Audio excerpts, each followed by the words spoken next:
There's no question LaMelo Ball MB1 has been on an epic tear since his return.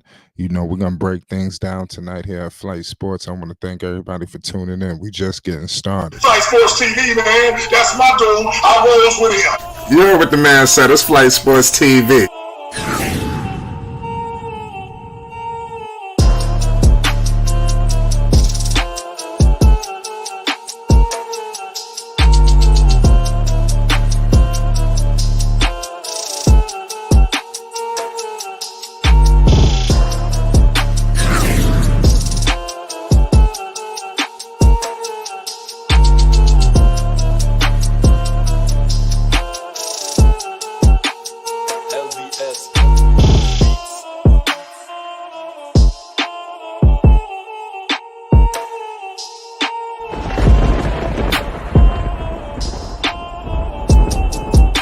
Like I said, Flight Sports TV, that's where it's at.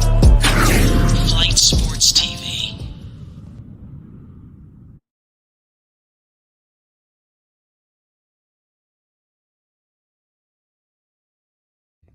What's going on, people? It's Flight Sports TV. I appreciate y'all for checking with me. You already know what it is. We back. Listen, we got to discuss a whole lot of MB1 talk, a whole lot of Melo talk tonight, man. I'm telling you, the Charlotte Hornets, they've been, as a team collectively, we all know what's going on, but individually we must pay homage, and tonight I'm going to bring awareness to why we need to pay homage tonight, ladies and gentlemen. Shout out to everybody that's tuning in with us tonight, man.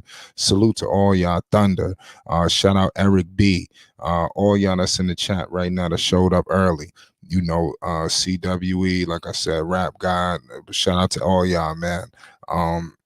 It's a busy night. It's basketball tonight. I see games in overtime right now. I see what's going on with Io DeSumo and the Chicago Bulls. It was a major putback. Io DeSumo has been doing his thing. Too bad it's not showing up too crazy in the win-loss column.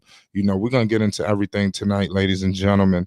We on the eve of the new year. You understand? So here at Flight Sports, is only right that we bring some awareness and some attention to some basketball, man. And like I said, we definitely got to get into a whole lot of LaMelo because, as you can see, the numbers is retarded. We about to get into it. We got a lot of time. Let me run down the list of some schedules right now. Salute to Sky. Salute to Parion. Robert, she says, paying homage from Canada. Just had another long day and happy to have a drink and tune in to Flight Sports. Hey man, that's what we here to do for you, man.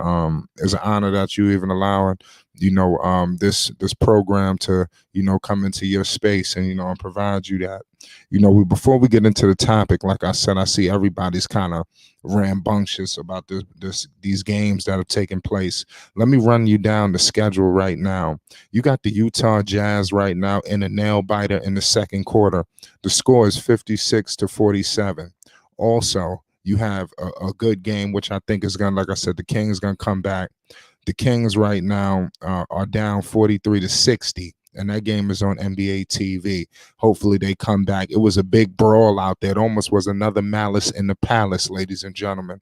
I'm telling you right now, Killian Hayes got into it with Wagner, and it almost was a smackdown out there. I'm telling you, you had the Detroit announcer saying, everybody please in their seats. Everybody in their seat. Everybody, that's what they had to say because, in Detroit, the fans could get involved. The Washington Wizards laid the smackdown on the Phoenix Suns. The Brooklyn Nets continued, their tear. Brooklyn is rolling. I'm telling you, right, Brooklyn going to have something to say about some of these teams that think they doing something. Remember, I told y'all that right now. They beat the Hawks by 1 point. We got to pay homage to them right now. It was definitely a major accomplishment what Brooklyn is doing ever since they let go of Nash. They brought in, my man, and then what's the guy's name? I forgot his name already. Jock Vaughn. Pardon me. Jock Vaughn has just took this team to a height never before seen. And shout out to Jock Vaughn. They finally got this team back to where it needs to be. Let's keep it going down. We haven't even got to the topic yet, ladies and gentlemen. We just getting started. Shout out my man Toxic T in the building. It says, fight out. What's up? People don't mess with the Nets, only Knicks. Listen, I mess with New York. I don't root for the Nets, but I mean, if the Nets is, you know how I go. I'm. It is what it is. It's a tricky situation, but I'm Knicks first. You know that. Come on, man. The Lakers, man, they just can't get it together. They just can't get right. The Lakers cannot get right. They teasing us, and now they about to go. They about to collapse. Like a ton of brick. They about to just collapse. That's what's happening to the Los Angeles Lakers. 98-112. The Miami Heat laid the smackdown on them, Pat Riley style. Like we just stated, the Chicago Bulls won in overtime, and I'm pretty sure we about to get into that with Mr. Toxic T. And then Absolutely. I give credit to Sky, Jessica, and the whole Pelicans. They snuck out of there with one against the Minnesota Timberwolves by 1 point. Toxic T. What the hell is going on with the Milwaukee Bucks? People have been chanting your name before you even walk the gracious stage. We know we got to get into this before we get into this mellow talk. Talk to the Right. people, man. We live. Honestly, Toxic. thank you. Honestly, I'm not really pressed about it. You know, you can't win every game. Also, when the Bucks won the championship, they had a couple losing streaks in that season. This team is not really based on they'll lose and take their lumps and take their L's, but they'll come back another night. Like this was a pretty good game. Like the one against Cleveland, we could have realistically won. All our games we lost to is kind of the perfect losses to take because those are all good caliber teams. I have a lot more respect to lose to those four teams than to lose to the teams that we lost to early in the season. And still, like we only have what 12 L's this season, so it's not many. It's not really an issue here. Yeah,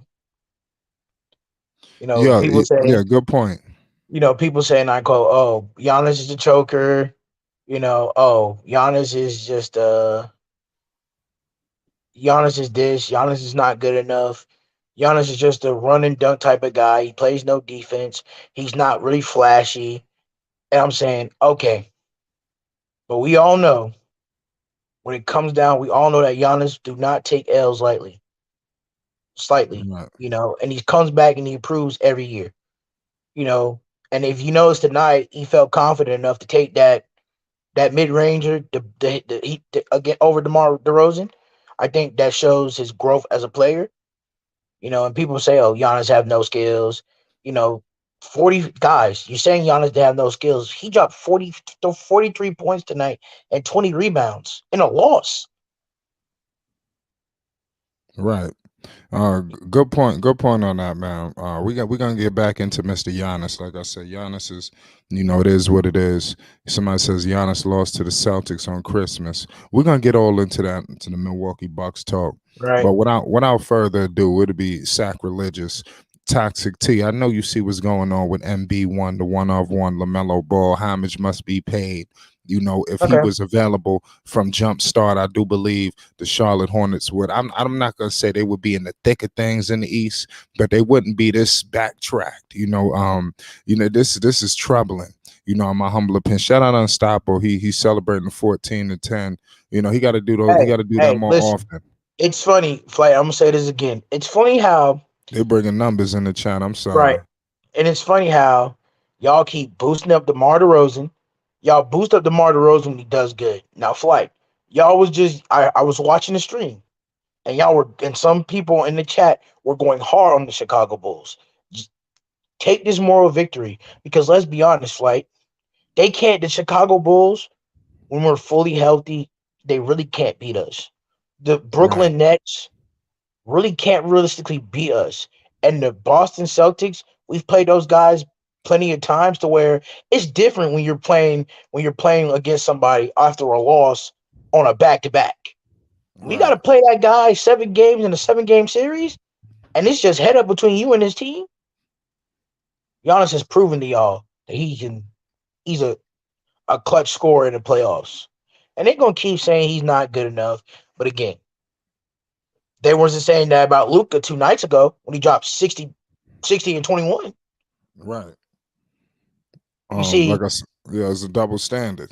it's a double standard. They love you when you're winning, they'll get on you when you losing. But guess what? I don't make no complaints here. We took the L.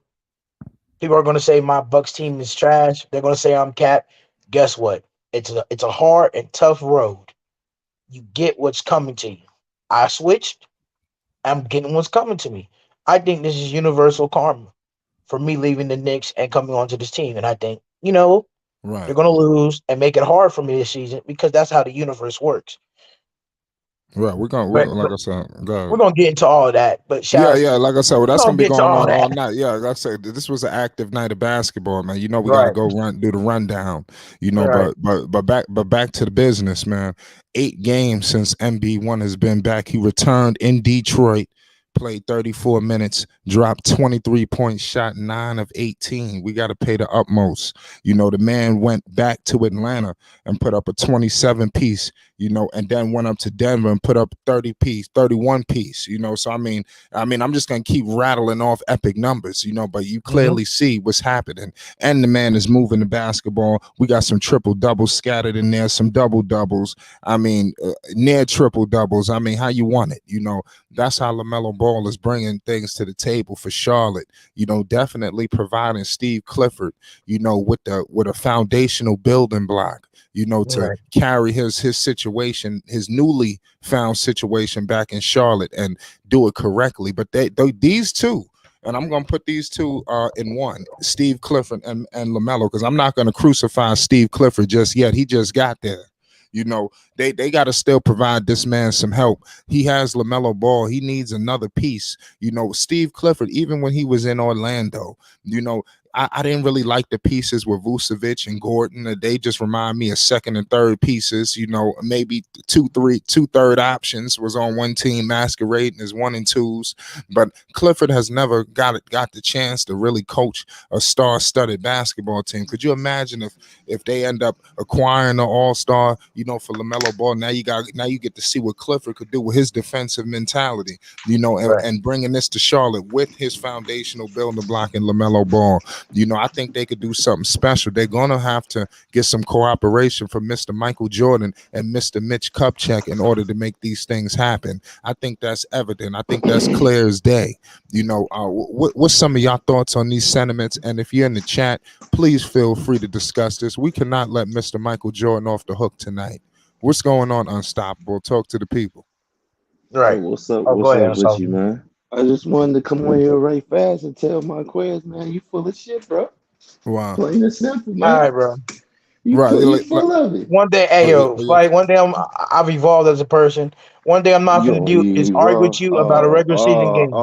Come see me Now in the you. playoffs. That's all I Oh, gotta say. now you don't want to argue. You was talking all that No, bullshit, I saying mean a Milwaukee, L's a L. saying you What do you talking want me to all say? that bullshit, saying Milwaukee was gonna dog walkers, gonna whoop our ass. You ain't scared of the But team. I'm supposed to First feel like game, that every first team I game, play up against.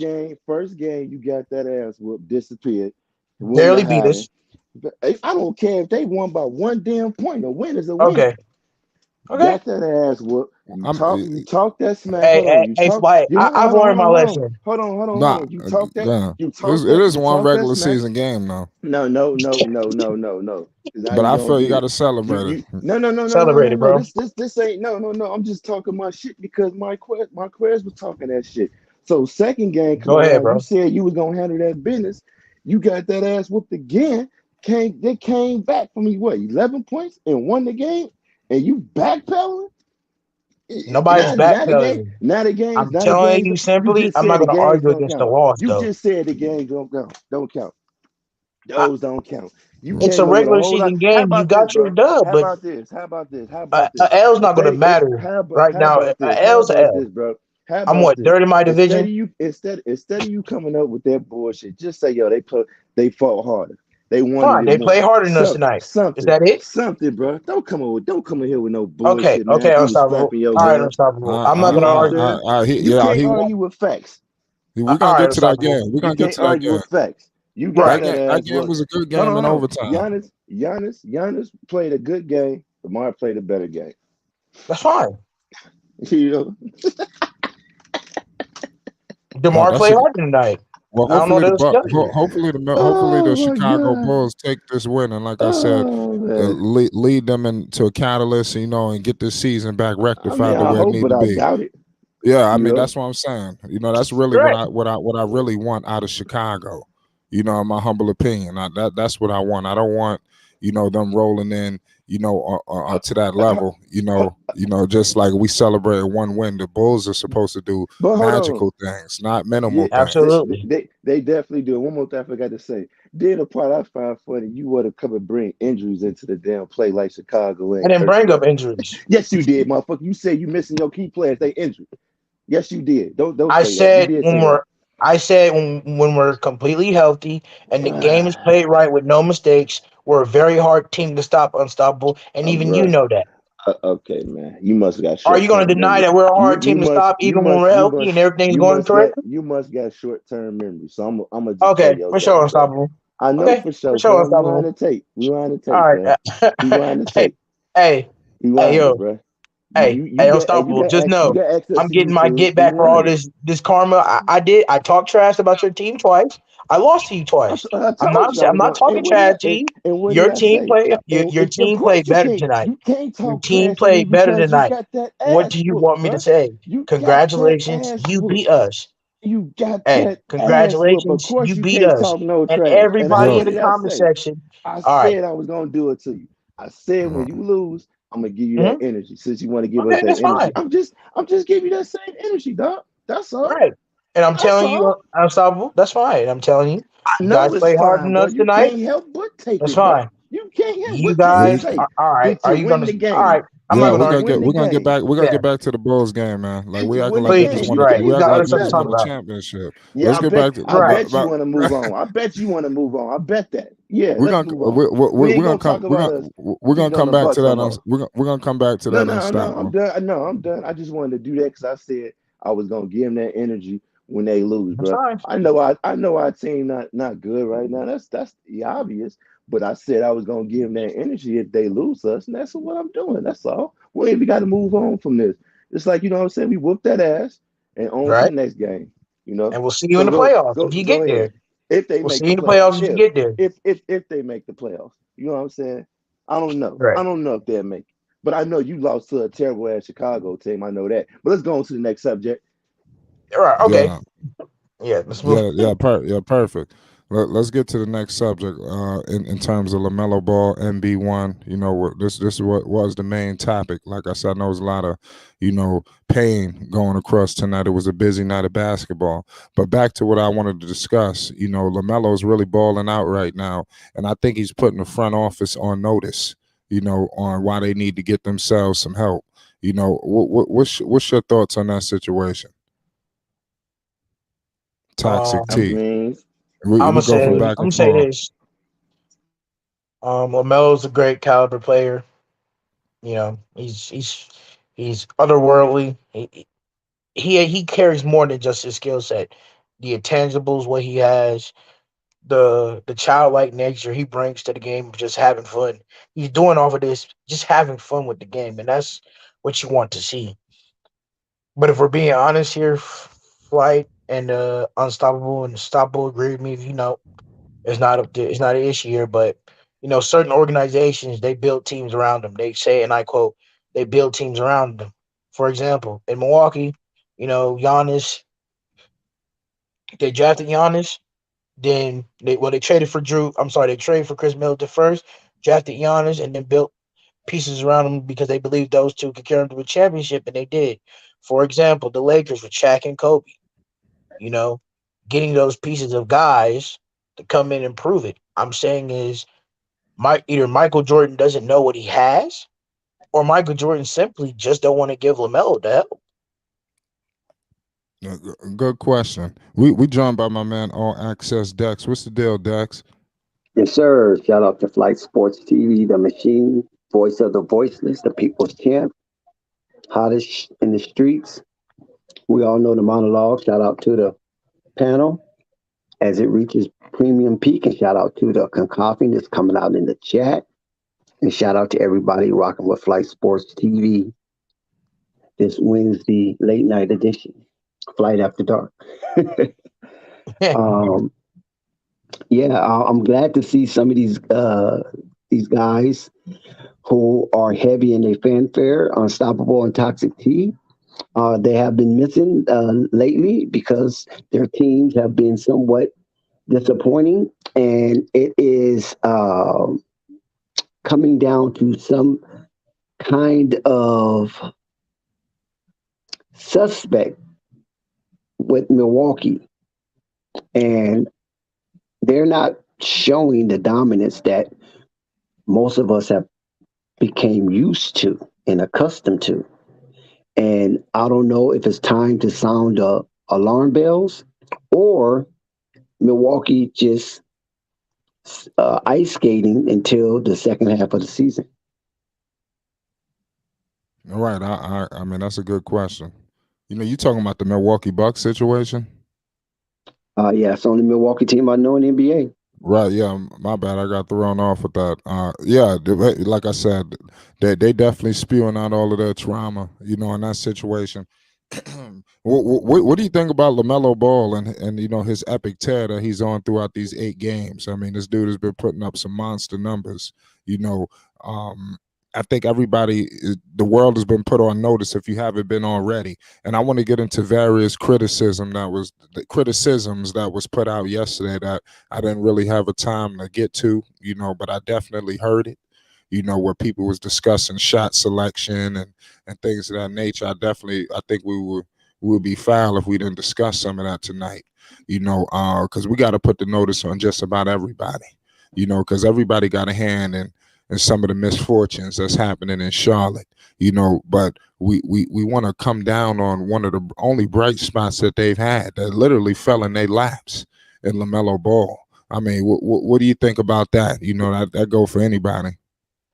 Yes, I think there were some low blows that was hurled towards LaMelo Ball.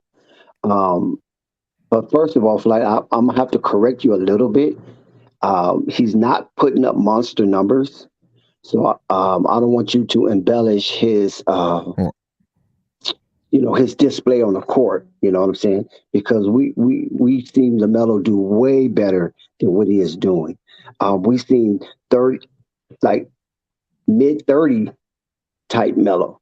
So far, we've only been seeing Melo in the mid and high 20s. We need to see LaMelo in the 30s, especially playing with a team where he has the green light and the team is not really going anywhere. So most of these games are like scrimmages, and to see who's going to stay, who's going to get paid, and who's going to get sent away. So a lot of these players are actually playing and auditioning for the trade deadline. LaMelo is the only bright spot on the Charlotte Hornets. It's not Terry Rozier, it's not Kelly Oubre, and it's not Gordon Hayward. Those guys like been in the league for numerous of years. They had plenty of opportunity to showcase what they're all about.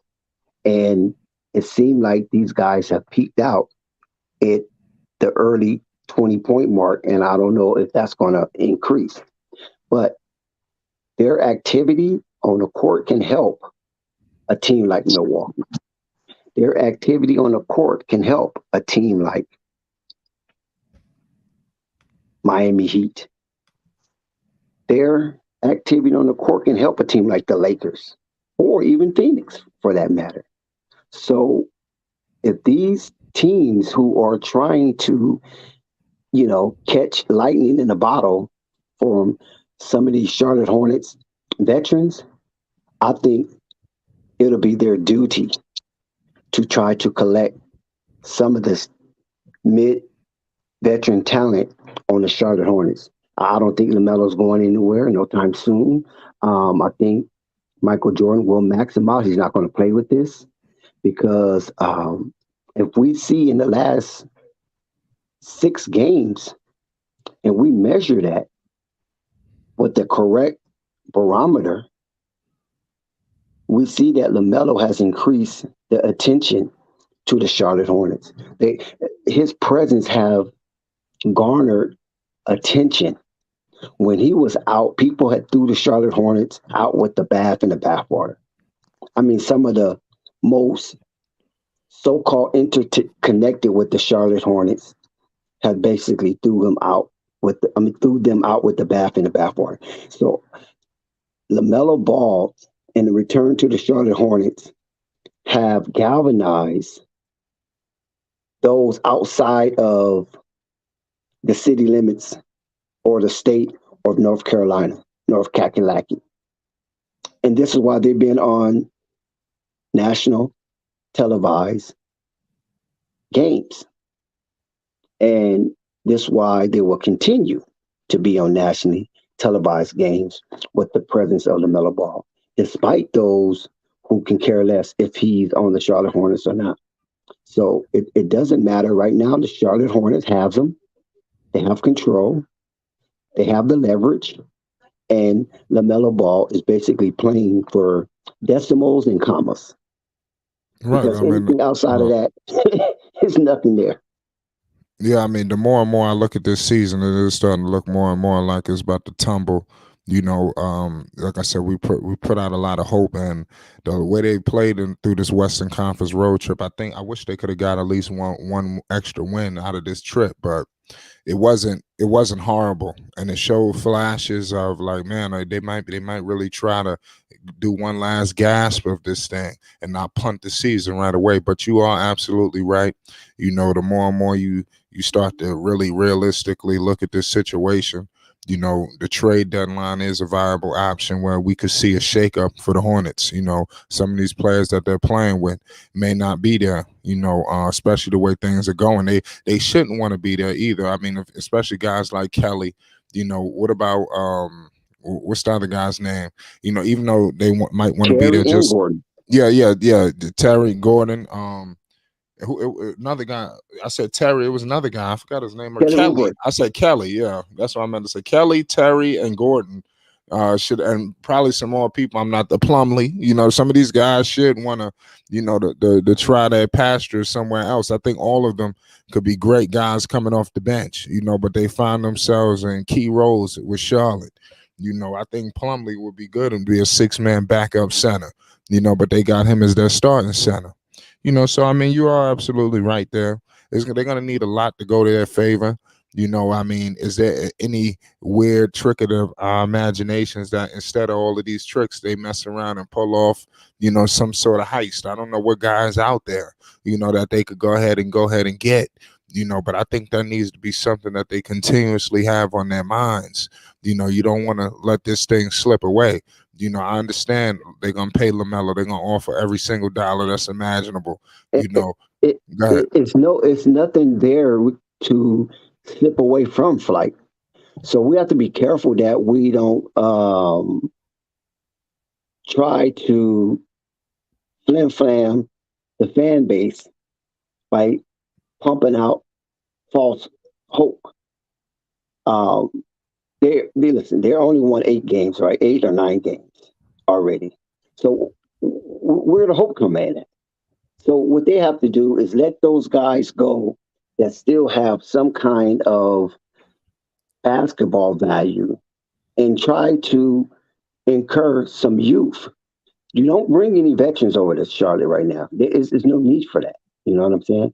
They need to just go with the youth movement, play it out with the youngsters, let them get the most experience they can. Just like you just said to me just now, what youth movement are they going with? Whatever youth they have.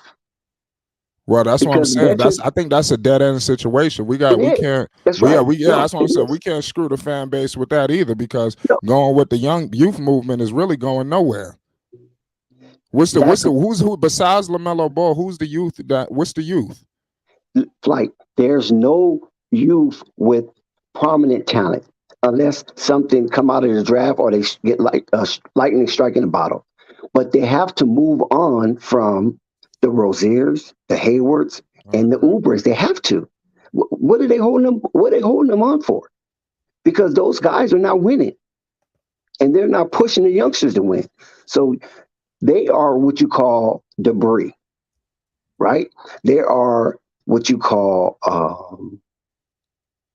baggage, and that baggage and that debris has to be detached from what Charlotte is trying to do with Cliffy.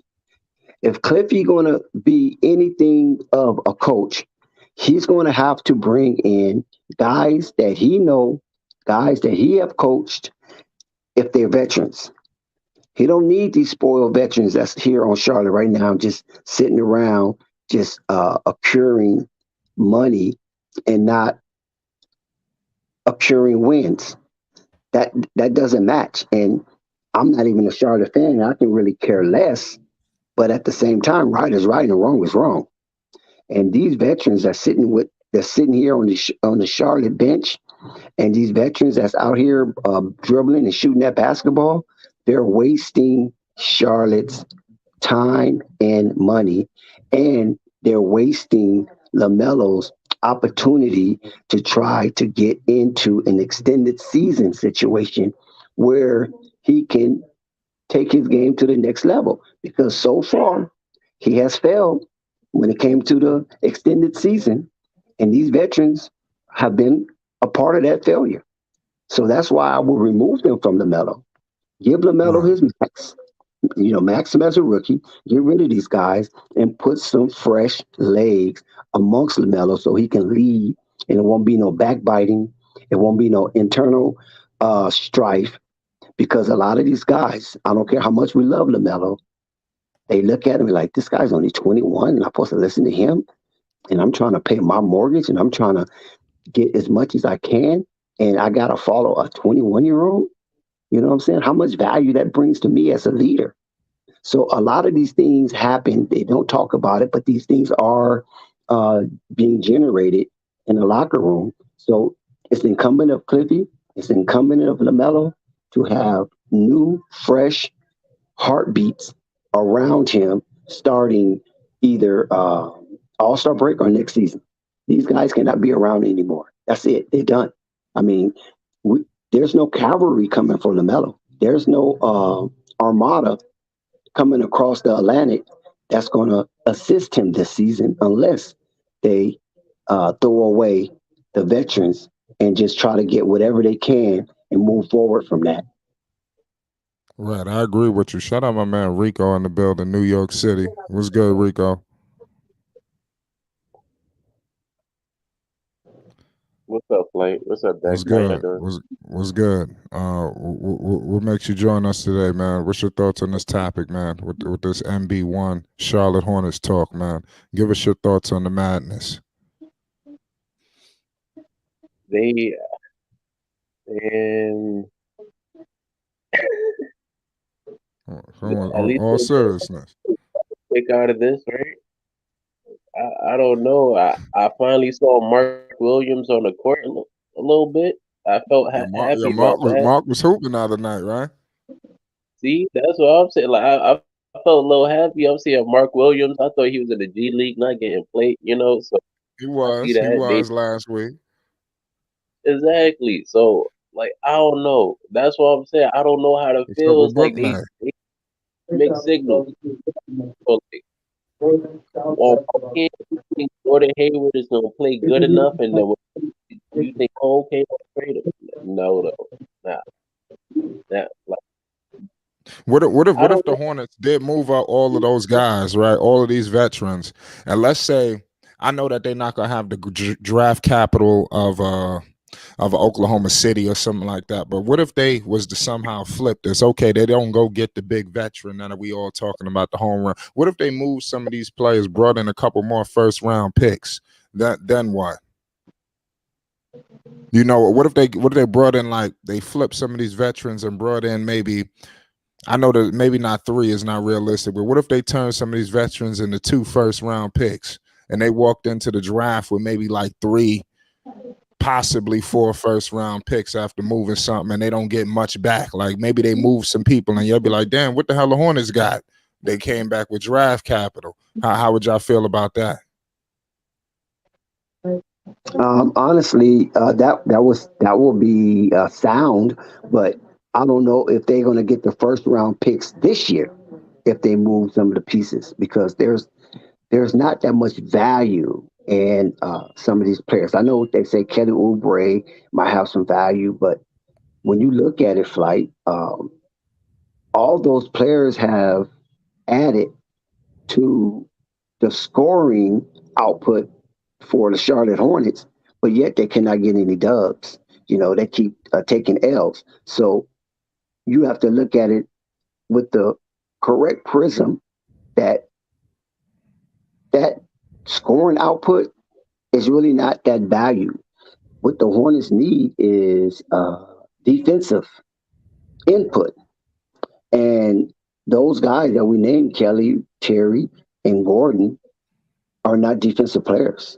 I mean, Kelly can play some if he want to, but we see that he's not. And Cliffy have already showed his irate attitude towards the team and threw him under the bus for not playing defense at all. You know, he says too many of them is worried about their scoring. So I guess they read their press clippings. And when you got that many guys worried about scoring, then that's actually disrupt a lot of the team chemistry because who's going to get down and do the dirty work? Who's going to go after the 50-50 balls? Who's going to dive? Who's going to bump their chest against the opponent to throw them off of their track going towards the basket? And we're not seeing that. Most of we see is a lot of Matador defense from the Hornets, and people just have their way going to the rim, and it's like a merry-go-round. So I don't know if they can garner first-round picks for this year unless it's in the lower tier of 11 and 17, somewhere around there. But if they want to get higher, then they're going to have to wait for future picks in the first round. They might can get higher that way. But coming in with this Victor guy, I don't think too many teams is going to allow that to slip away from them because they look at him as a generational talent, a 1 in 20-year type archetype player with his height, with his skill, and with his IQ. That doesn't come around a long time. It's like a 1 in a million Ralph Sampson type. You know what I mean? So we're gonna have to wait. If those of us who is in LaMelo's pocket, and those of us who is amongst the Charlotte Hornets fan base, they're gonna have to wait. There's no instant oatmeal here. So they're gonna have to really do some cooking, do some thinking, because even though Mitty has his legacy with the Lakers, there's nothing here of a Kobe and a Shaq or Robert Horry, of those guys of that ilk that you can build something around as the remnants that's left if some of these veterans leave. So the only movement that they have, they're just going to have to try to develop something or, like you say, trade for something, and hopefully in the future it'll pan out. Right. I was just giving somebody a flip side of the coin, because we so caught up in the home run play.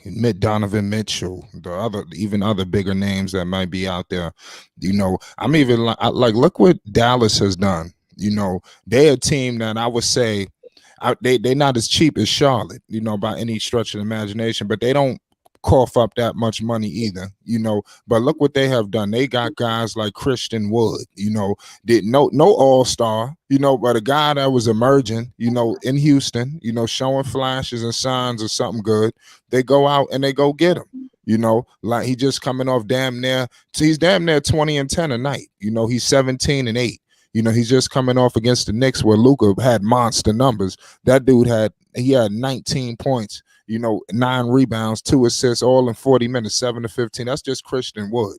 I'm just thinking of other options that the Hornets could do to be competitive, because even if they roll in the next year and it's just LaMelo, I mean, it's going to be the same rerun, So, I mean, I'm just thinking of, okay, we punt this season. Let's agree with that, right? What about the summer? What is that? I mean, he's another. I don't know if that could be an option. He don't want to be But there.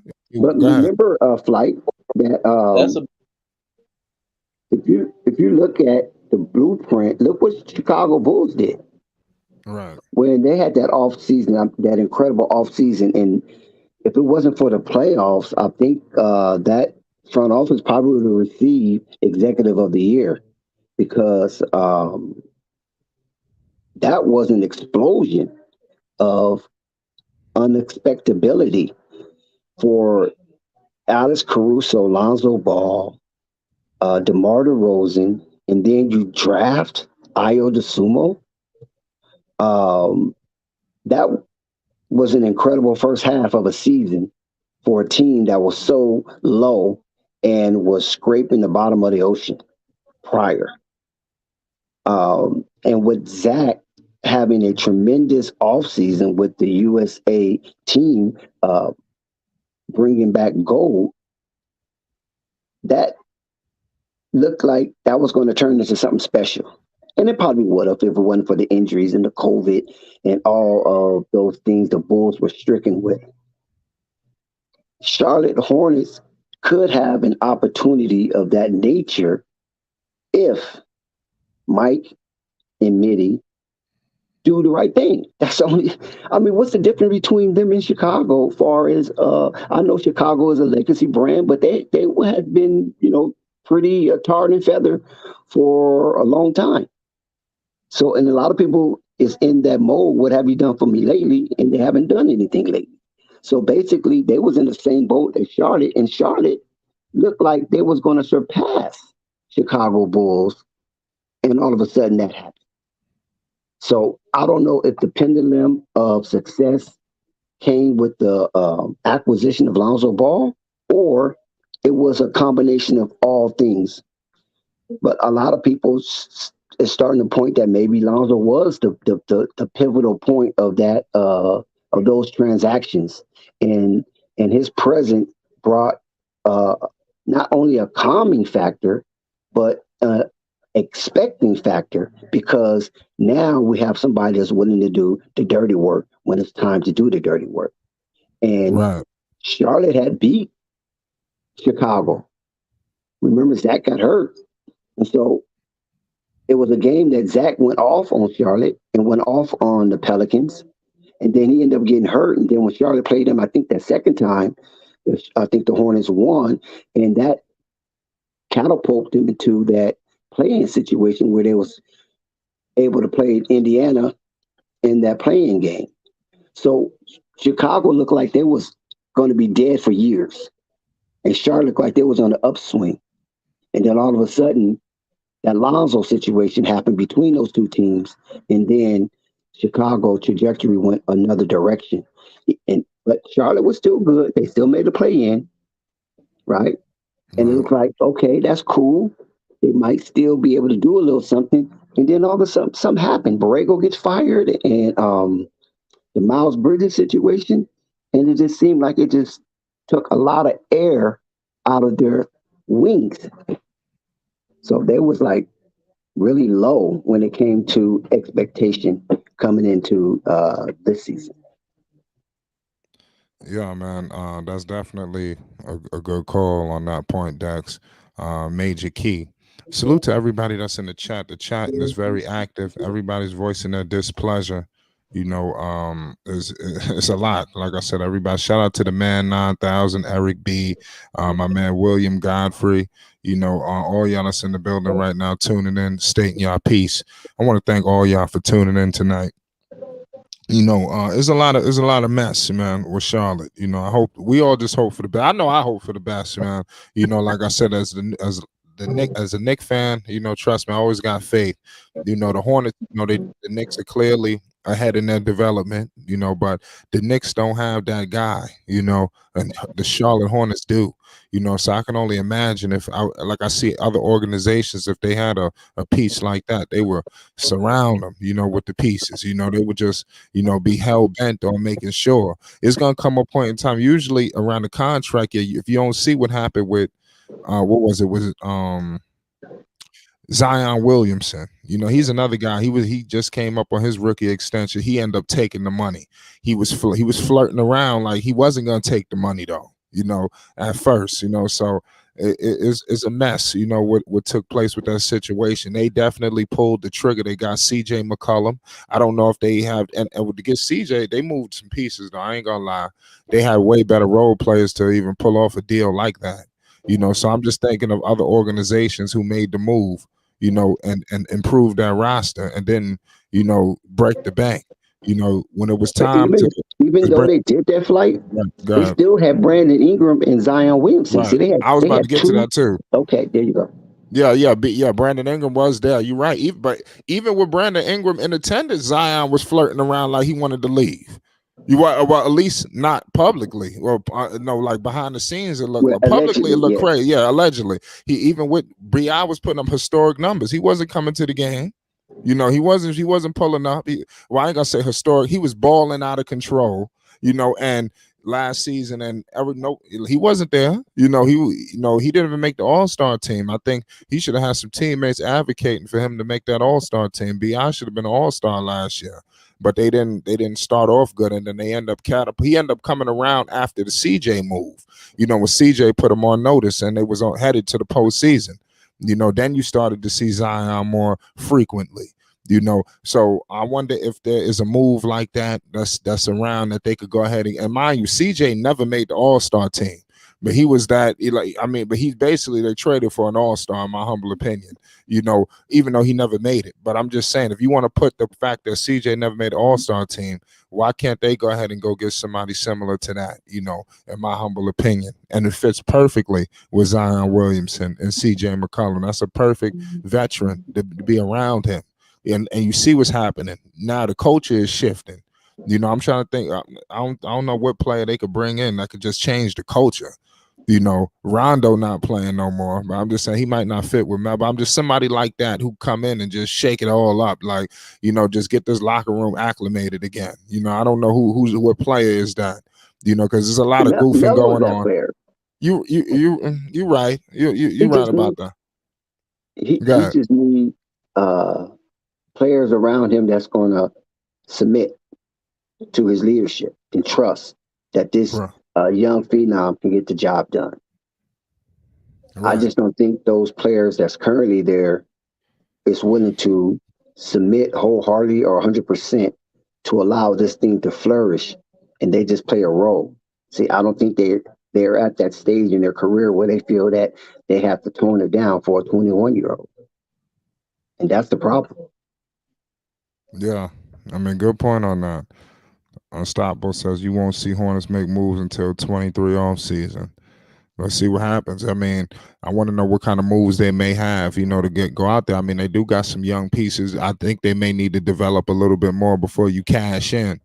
But they do have some guys just wasting away that if I'm just in the organization, I'm ready to just let go right now, just to shake it up and freshen up the locker room. I don't know. Even young talent. They need to develop some of the young talent that's here. You got guys that's going headed into their third season, soon and not receiving no minutes. Like Clifford is not playing book night at all. It's like he fell out the rotation. I think that's troubling. And I'm not just here to pick on book night, but I think going into this season, it was crazy because, in the off season, book night would seem like him and Steve Clifford was in sync. They was together all summer. That's what they heard. Like after around the all summer league time, I think they were around each other a whole lot. And he was discussing like they know like what's expected of him, and things are a lot more clear now, but it's looking like he buried in Clifford's doghouse. I just think book night talent has diminished. I think he has lost a lot of confidence. That situation that he currently in may be still lingering. There could be a case come out of that because there was some damage in property according to some reports. So if that's true, and book night have not really, because he's been traveling with the team and doing everything with the team, so we don't know what type of mindset he might be in because I don't know if he's in any type of program or not. I kind of doubt it. If he's traveling with the team, there's no time to get into a program. But I just think they should give him some time off. But I don't think they want to give him time off and pay him at the same time. See, that's where the shittiness come in at. This young man has some vices. He probably needs some help, but the organization probably is not going to let him off and then pay him at the same time. So that right there is a conundrum as far as, the mental stability for some of these young players. And when they see that, and then Cliffy sees that there's no improvement, and he looks down his bench towards some of those young guys, and all they probably do is goof around a lot because they feel it's not their time. The Oubres and the Cody Martins and Roziers and Haywards, they got, all the minutes sold up. So what I'm going to do, you know what I'm saying? And they might just be at practice or time off goofing around and not taking the game serious. And that's a problem when you have a locker room with so many young guys, and then you have a somewhat of a detachment and disassociation with some of the veterans and some of these young guys. And you have Melo like right in between, trying to bridge that chasm that is being created from guys who bullshitting and guys who trying to push on and get bigger and larger contracts for longer extended time in the NBA. Right. Good point on that, Dex, man. Like I said, I think we speaking some good points right now, man, because there's so much to discuss, man. Shout out my man Thunder, everybody in the chat. Studio says Book Knight is a good player, but the Hornets organization destroyed him, same like they did Jello. Ooh, I mean that's a harsh one, Studio. Let's get to Thunder. He says, y'all think Melo passing on $201 million in 2024 to leave? Questions. It's probably gonna be a little bit more than that, but what you think about that, Dax? That is a lot of money. First of all, I don't think money has anything to do with LaMelo mindset, whether he stay or go. I think it's more of a comfortability and to basically assure him that they're going to invest towards winning. Because you got to remember, LaMelo's a winning player. He has a winning player mentality. Even though when he was overseas in Australia, that was a project. You feel me? That was a rising star project. So he probably wasn't really tripping on that aspect. But when he got in there, he was able to secure Rookie of the Year in Australia and then follow up Rookie of the Year in the NBA. So that right there shows that type of mindset that he has. Cliffy already knows that he's a gym rat. He always want to put up shots. He always want to just go to the gym and clear his mind and move to the next level in this game because he wants to be the best player ever. I mean, that's just how he thinks. When they question him and Lonzo together about their top five, the only difference really in their top five is that Lonzo didn't insert himself, but LaMelo did. LaMelo inserted himself in his own top five. So that just shows you the productive mindset that LaMelo sees himself in his projection of his basketball talent is to be amongst the top five ever to play the game. In order for you to be top five, you got to win. You can't be top five and your team at the bottom of the barrel because if you look at the history of the NBA, you had a lot of good players that played on bad teams and they're not even mentioned. Right. To his credit, they wasn't always at the bottom of the barrel. Coming into, like I said, even his rookie seat was the rookie year and the second year they was in the play-in, correct? Yes. They had some unfortunate situations. I kind of want. I don't want to say the G pass, but it's like if next year he roll into this another, we got to really put everything into totality. Things ain't been all doom and gloom. They've been through some unfortunate situations. No, we're talking this year. Doom and gloom. I know. Yeah. That's why I say I don't want to. I feel like I don't want Charlotte off the hook because they were right on the cusp of making the playoffs. Now obviously they backtrack all to some injuries and some issues off the floor, but they need to bounce back. They got to figure this out because this thing could drastically set the organization back a couple of years if they don't get this right. And I know they banking on that number 1 overall pick like that. That's going to be the deal saver. If they get the number 1 pick, shout out Murgot. If they get the number 1 pick in the draft, that changes it all. Everything we saying has just been nullified. If that happens, and everything is just gonna make sense. Even if who knows, they get the second or the third pick. Right? I don't know. They all do. I think they need it more than any other team due to all of these various situations. Like San Antonio, they had their days, and I think everybody's thinking that the Spurs are going to get them. So usually the team that everybody think is getting screwed. They don't. So let Charlotte just stay out of the mix. So that's how they get it. The teams that's low key. But all these other teams like the Spurs, everybody think, he gonna be the next Duncan. He going to San Antonio. He ain't going to San Antonio. Let the media run with that. But Charlotte needed the most. So it's going to be interesting to see where he lands. It says Melo can get out of there, and I believe he will. The Ball family are not stupid to get him out. You start to think about the other destinations if Melo was there, though. Could you imagine if Melo was in New York? There you go. I'm just saying. But hold on, wait a minute. Now, not just the ambiance. I'm talking about you say whatever you want to say about Dolan. And I hear a lot of y'all talk this Dolan talk.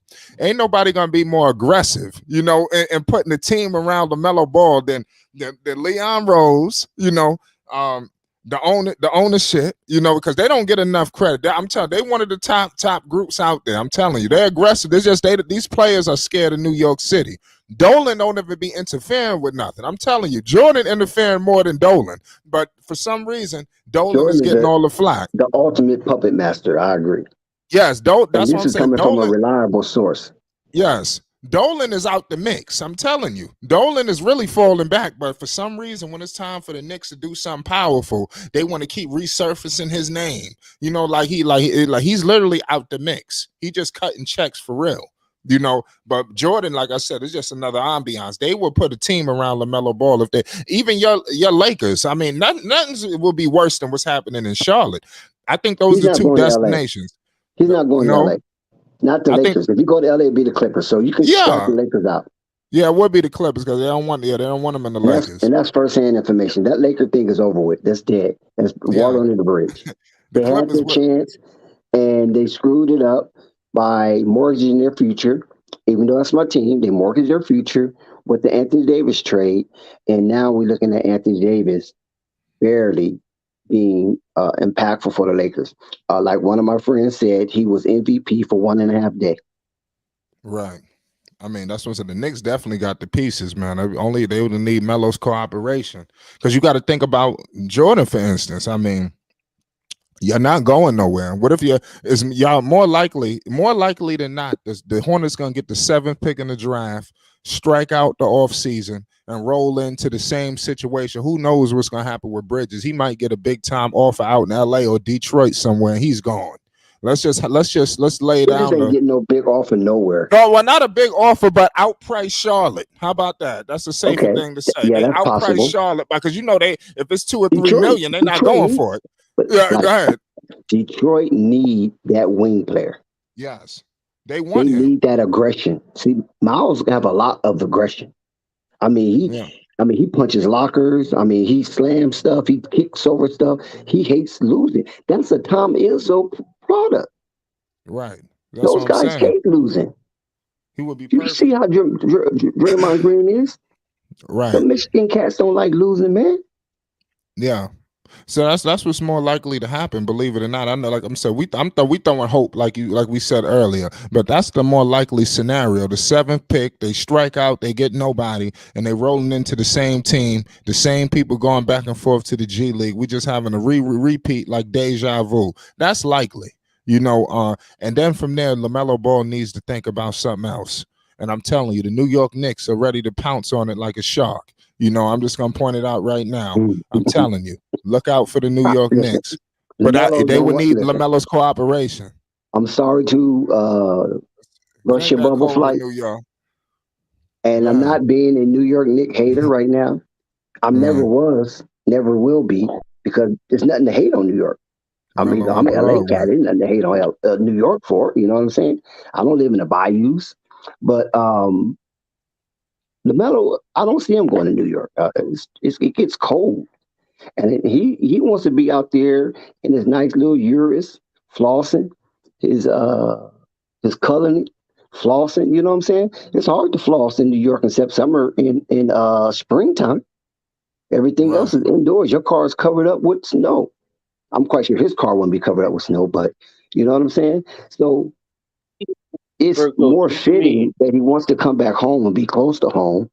And there is a new arena being built, the Inuit Dome, that he can come in, sensationalize that, and galvanize the people because the Rams have laid an egg, the Lakers have laid an egg.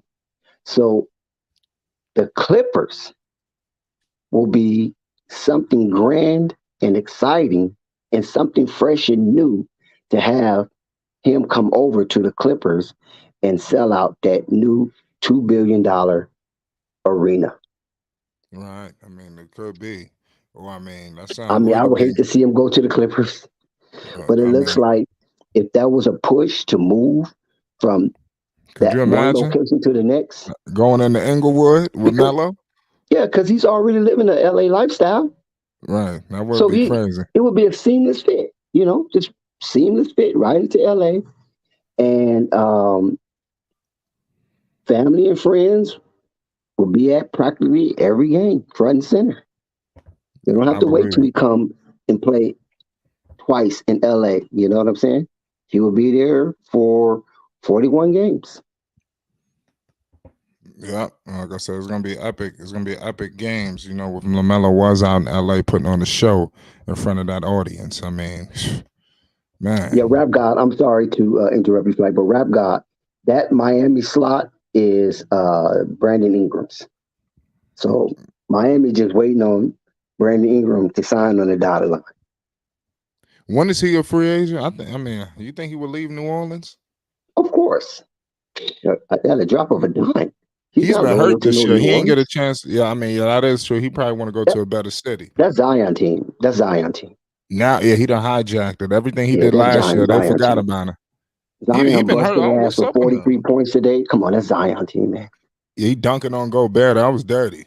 Um, I'm trying to figure out what's going on. Yeah, With that he will fit situation with good Beyond. with Miami. Bi will fit real good with Miami, and they need that wing, that kind of wing with that much dexterity and flexibility with Brandon, because he can go three, he can go two, and he go small. He might even go four because he's what Brandon Ingram's like 6'8", 6'9". Right. He's a Played tall for dude. I seen him. Brandon Ingram's a tall uh, dude. He's slinky though, but he's tall. I've seen when they yeah, played he with the played Lakers. He's a tall guy. for, What's up, Rico? now I was saying the year he made the All-Star game, he played the four. Yeah, So Bi was a problem. that, He made the that All Star season. team with Lonzo. Yeah. And when Zion was injured, that he played the four a lot. He played that was their best lineup. It was him and Derek Favors. And Right, I agree with it, that. it gave him the space and to do whatever the hell he wanted to out there. It was just him and a bunch of shooters. Right, you said Derek Favors. Yeah. What about him? I'm saying that was the year he made the All-Star team, and Brandon Oh yeah, Ingram yeah, yeah, yeah, yeah. he played the power forward for a lot of stretches. Right, yeah. Nah, you're right on that. He could definitely play. Bi was definitely a problem, man. Yeah, I he want made to see All him Star back. and Most Improved that year. But So to he his he credit, doubled Yeah. up. we haven't seen him yet play with this version of Zion. hmm Zion, yeah, that's what I'm saying. I like to see them together before I just move on. Bi was too nice last year to just say, kiss all that goodbye. That's just in my humble opinion. He was playing too well. I want to see Dex, that a what's your little bit more. time? Say that again. So what's your timetable? How long do you give them before you break it up What team? for the Pelicans? How long before you break up Zion and Bi? That might happen next year, next season. Because Okay. I think they're gonna be. I don't think they're gonna go far in the playoffs. Uh, they'll be fortunate to win one series based on their seeding. But after that, I don't think they get past the second round, and that's will break it up because I think Ms. Benson will be like, "I'm not paying all this money, and we cannot get past the second round." So something will have to give. Either Bi, CJ, Dallas Tunis, one of those good price players will have to be removed. And I think Bi will probably be the first one to raise his hand. I'll go. All right. So, and you know how much change that would bring to the Miami Heat if Brandon Ingram decide to accept that offer down to South Beach. I mean, it's already a comfort zone for him because he has a large community that supports his ideology and his theosophy. If he have that kind of calming demeanor with people that supports him in a large fashion, I think that'll be a alluring attraction. And we already know when it comes to real estate, it's all about location, location, location. Good point on that, man. That's facts. It's a location, location, location. Because it's almost something similar to the Portland Trailblazers, right? They was a good team, even though I think Portland is probably better than what the uh, Pelicans are. Portland Trailblazers was a good team. They had like a 3.5 year run where they were somewhat threatening to Houston, to OKC, and Golden State. So they just couldn't get that over the hump. You know what I mean?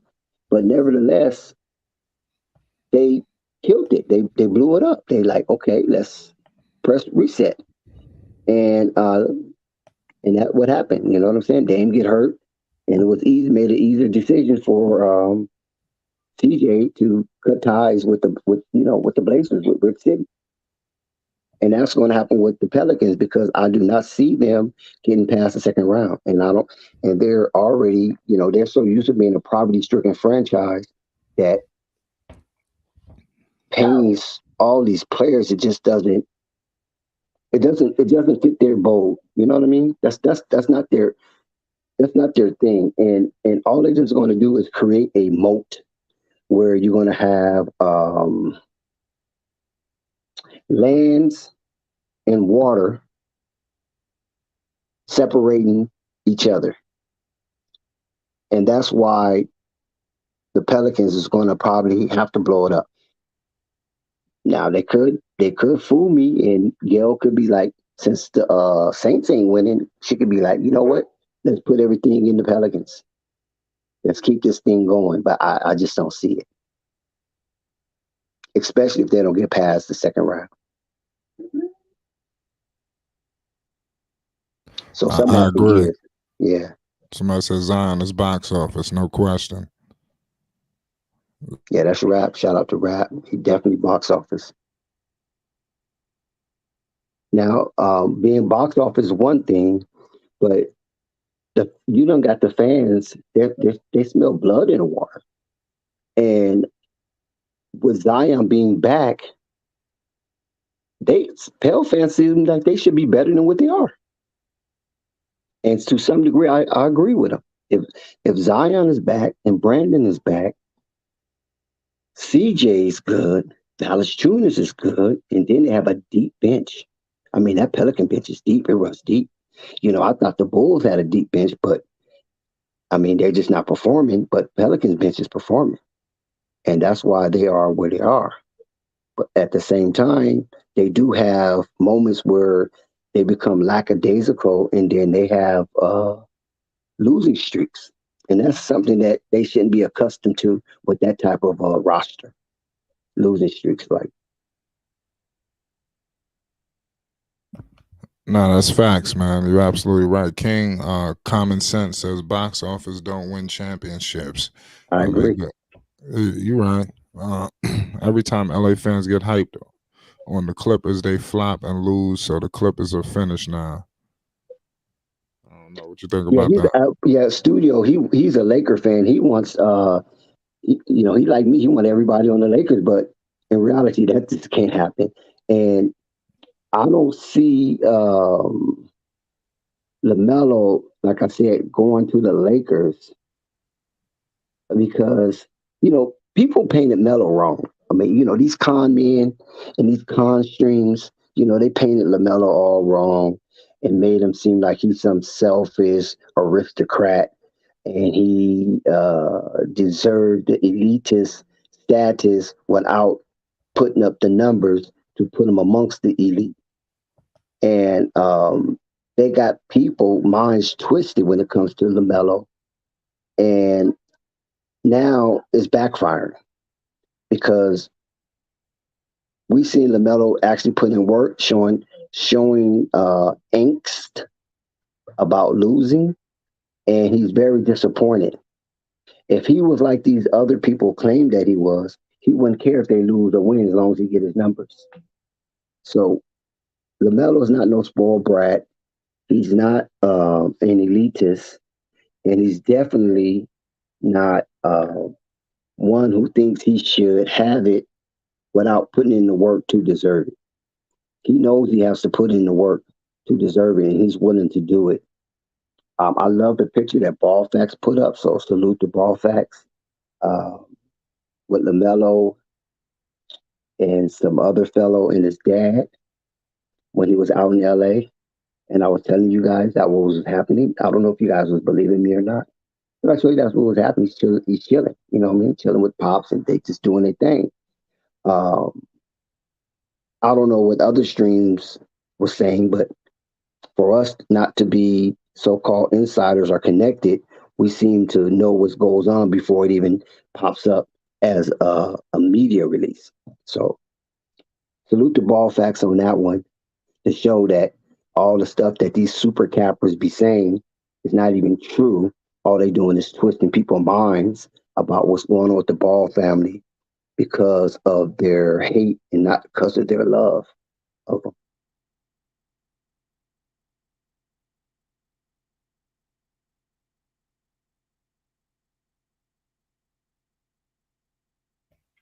So My that's fault. My fault, Dex. Out of call. But I heard everything you said.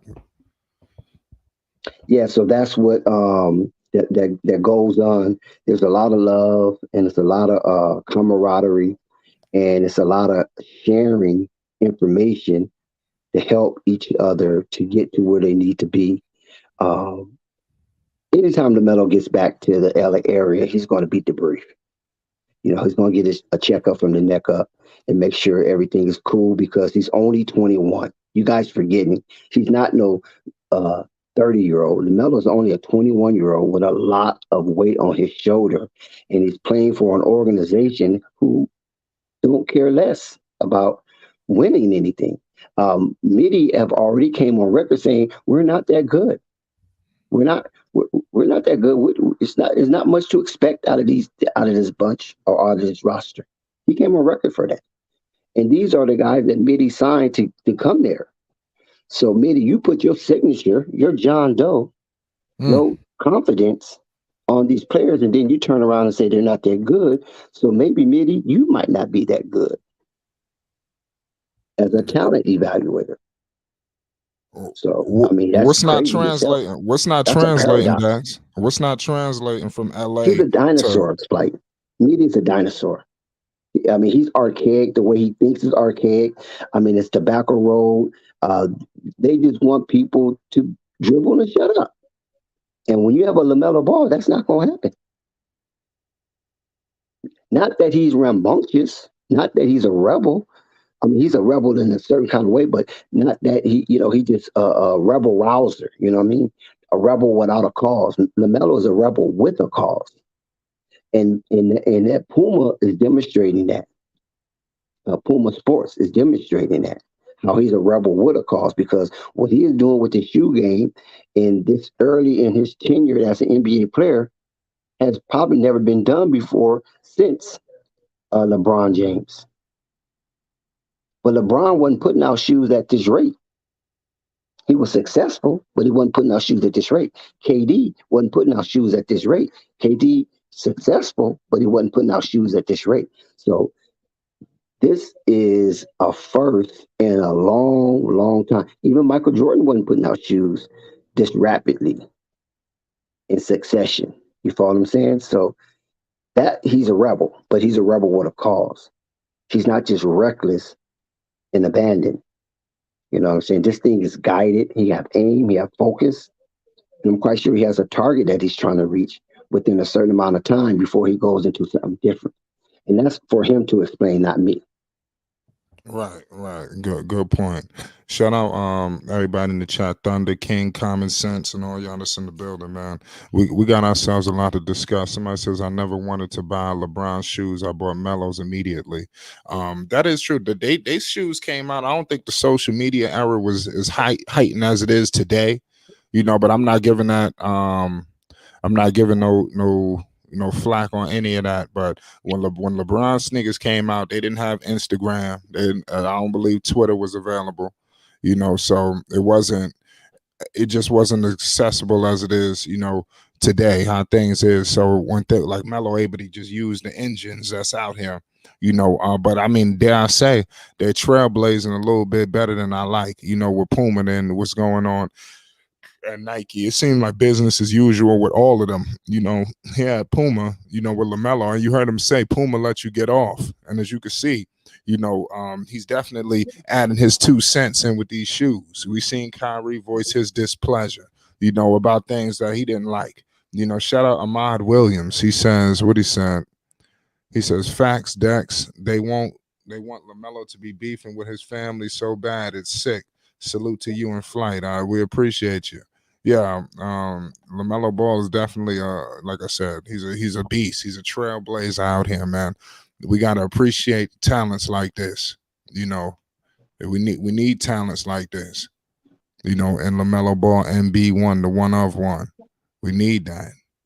This dude has been balling, man. Like I said, continuously. You can't deny that. Can't deny it at the very least. Well, what you think about this? Somebody says Melo even learned from Zoe. What do you think about that? Did Melo learn anything from Lonzo? I think he wanted to come in the league and come off very aggressively. As when you say learn from Zoe, like learn directly or indirectly?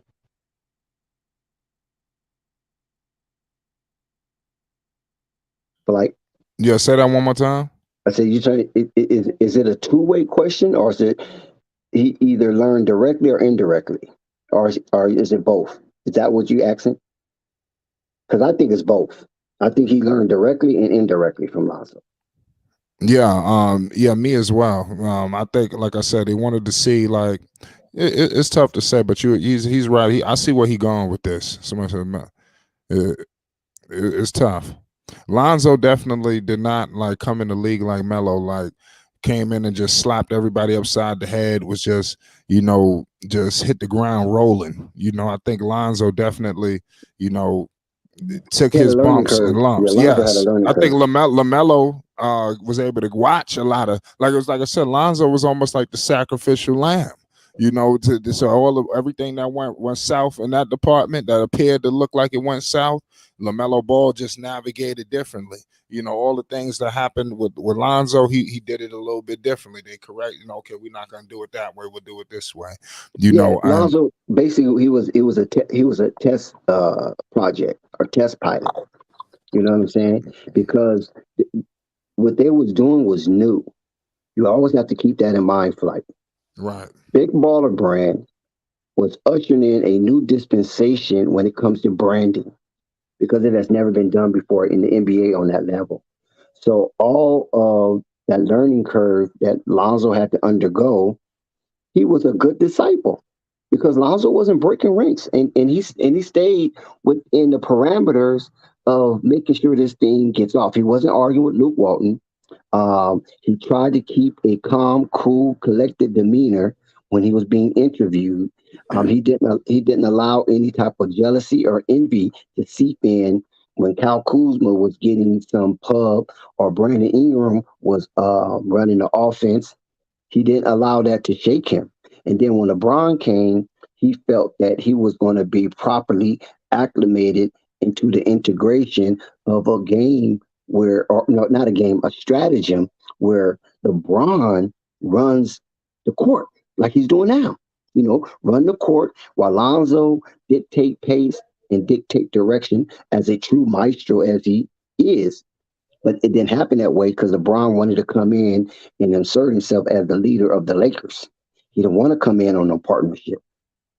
And we've seen that because anybody that had some type of edge or could threaten his throne, he got rid of him. And this is why Lonzo and Kuzma beef, because Kuzma became a sycophant. Like, dude, this ain't how it's supposed to go. You know what I'm saying? You breaking ranks with me, Josh Harden, and Brandon Ingram, really? And that's what happened with Kuz. And so he started saying things out the side of his mouth, and then Lonzo said enough is enough, and then they had their little beef. So LeBron didn't want anybody to threaten his throne, and Brandon Ingram was up and coming. Lonzo had all the hype and celebrity that you can have. So in order for LeBron to insert himself as king of LA, he had to get rid of the things that could possibly threaten him. And that was young, youthful, likable players. He got rid of all those guys. Scat, Scavato, Scabam. I wish I was a baller. I wish I was taller. And unfortunately, this is where the Lakers are right now. So LaMelo, he's seen that. He's seen all that. I mean, if we watched Ball in the Family, they had conversations dealing with that. And LaMelo even challenged Zoe, even though LaMelo was at Spire, he challenged Zoe by saying, this is not a Alonzo thing. He basically saying, I'm not getting moved out of from my square. I'll run Spire. You ain't running LA no more. And he even talked about Lonzo not scoring a game against, I think Cleveland. I think it was against Cleveland. He didn't have any points, and LaMelo challenged him on that. And Lonzo just humbly said, well, they wasn't really passing me the ball. You know what I'm saying? If they passed me the ball with a shot. And he said, Lonzo, but you had zero? Come on, Zoe. You're like, well, it is what it is. Like, Zoe didn't really care about that. But LaMelo was like, that would never happen to me. So these are the things that he learned watching. And when it was put on the show in that manner, I'm quite sure the conversation was more edgy than the laughter that was presented when the cameras was rolling. So Lonzo probably shared with him a lot of ins and outs when it comes to that locker room.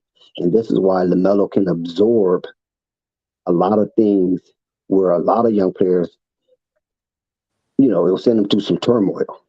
And LaMelo seemed to be coming out of this unscathed.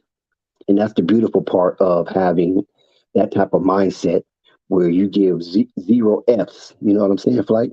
You can fill in the blank. You give zero Fs because you're on a mission. You're on a mission to be great. And in order for you to be on that mission to be great, you have to be able to shake off bad, unnecessary debris who's not welcoming themselves or want to attach themselves on your journey. And so you have to pull away from them. And I'm starting seeing that LaMelo is doing that because the excitement we saw LaMelo when he engaged with Miles Bridges. I mean, the camera panned to him, then cut away from him for I think Kelly Oubre can give his interview.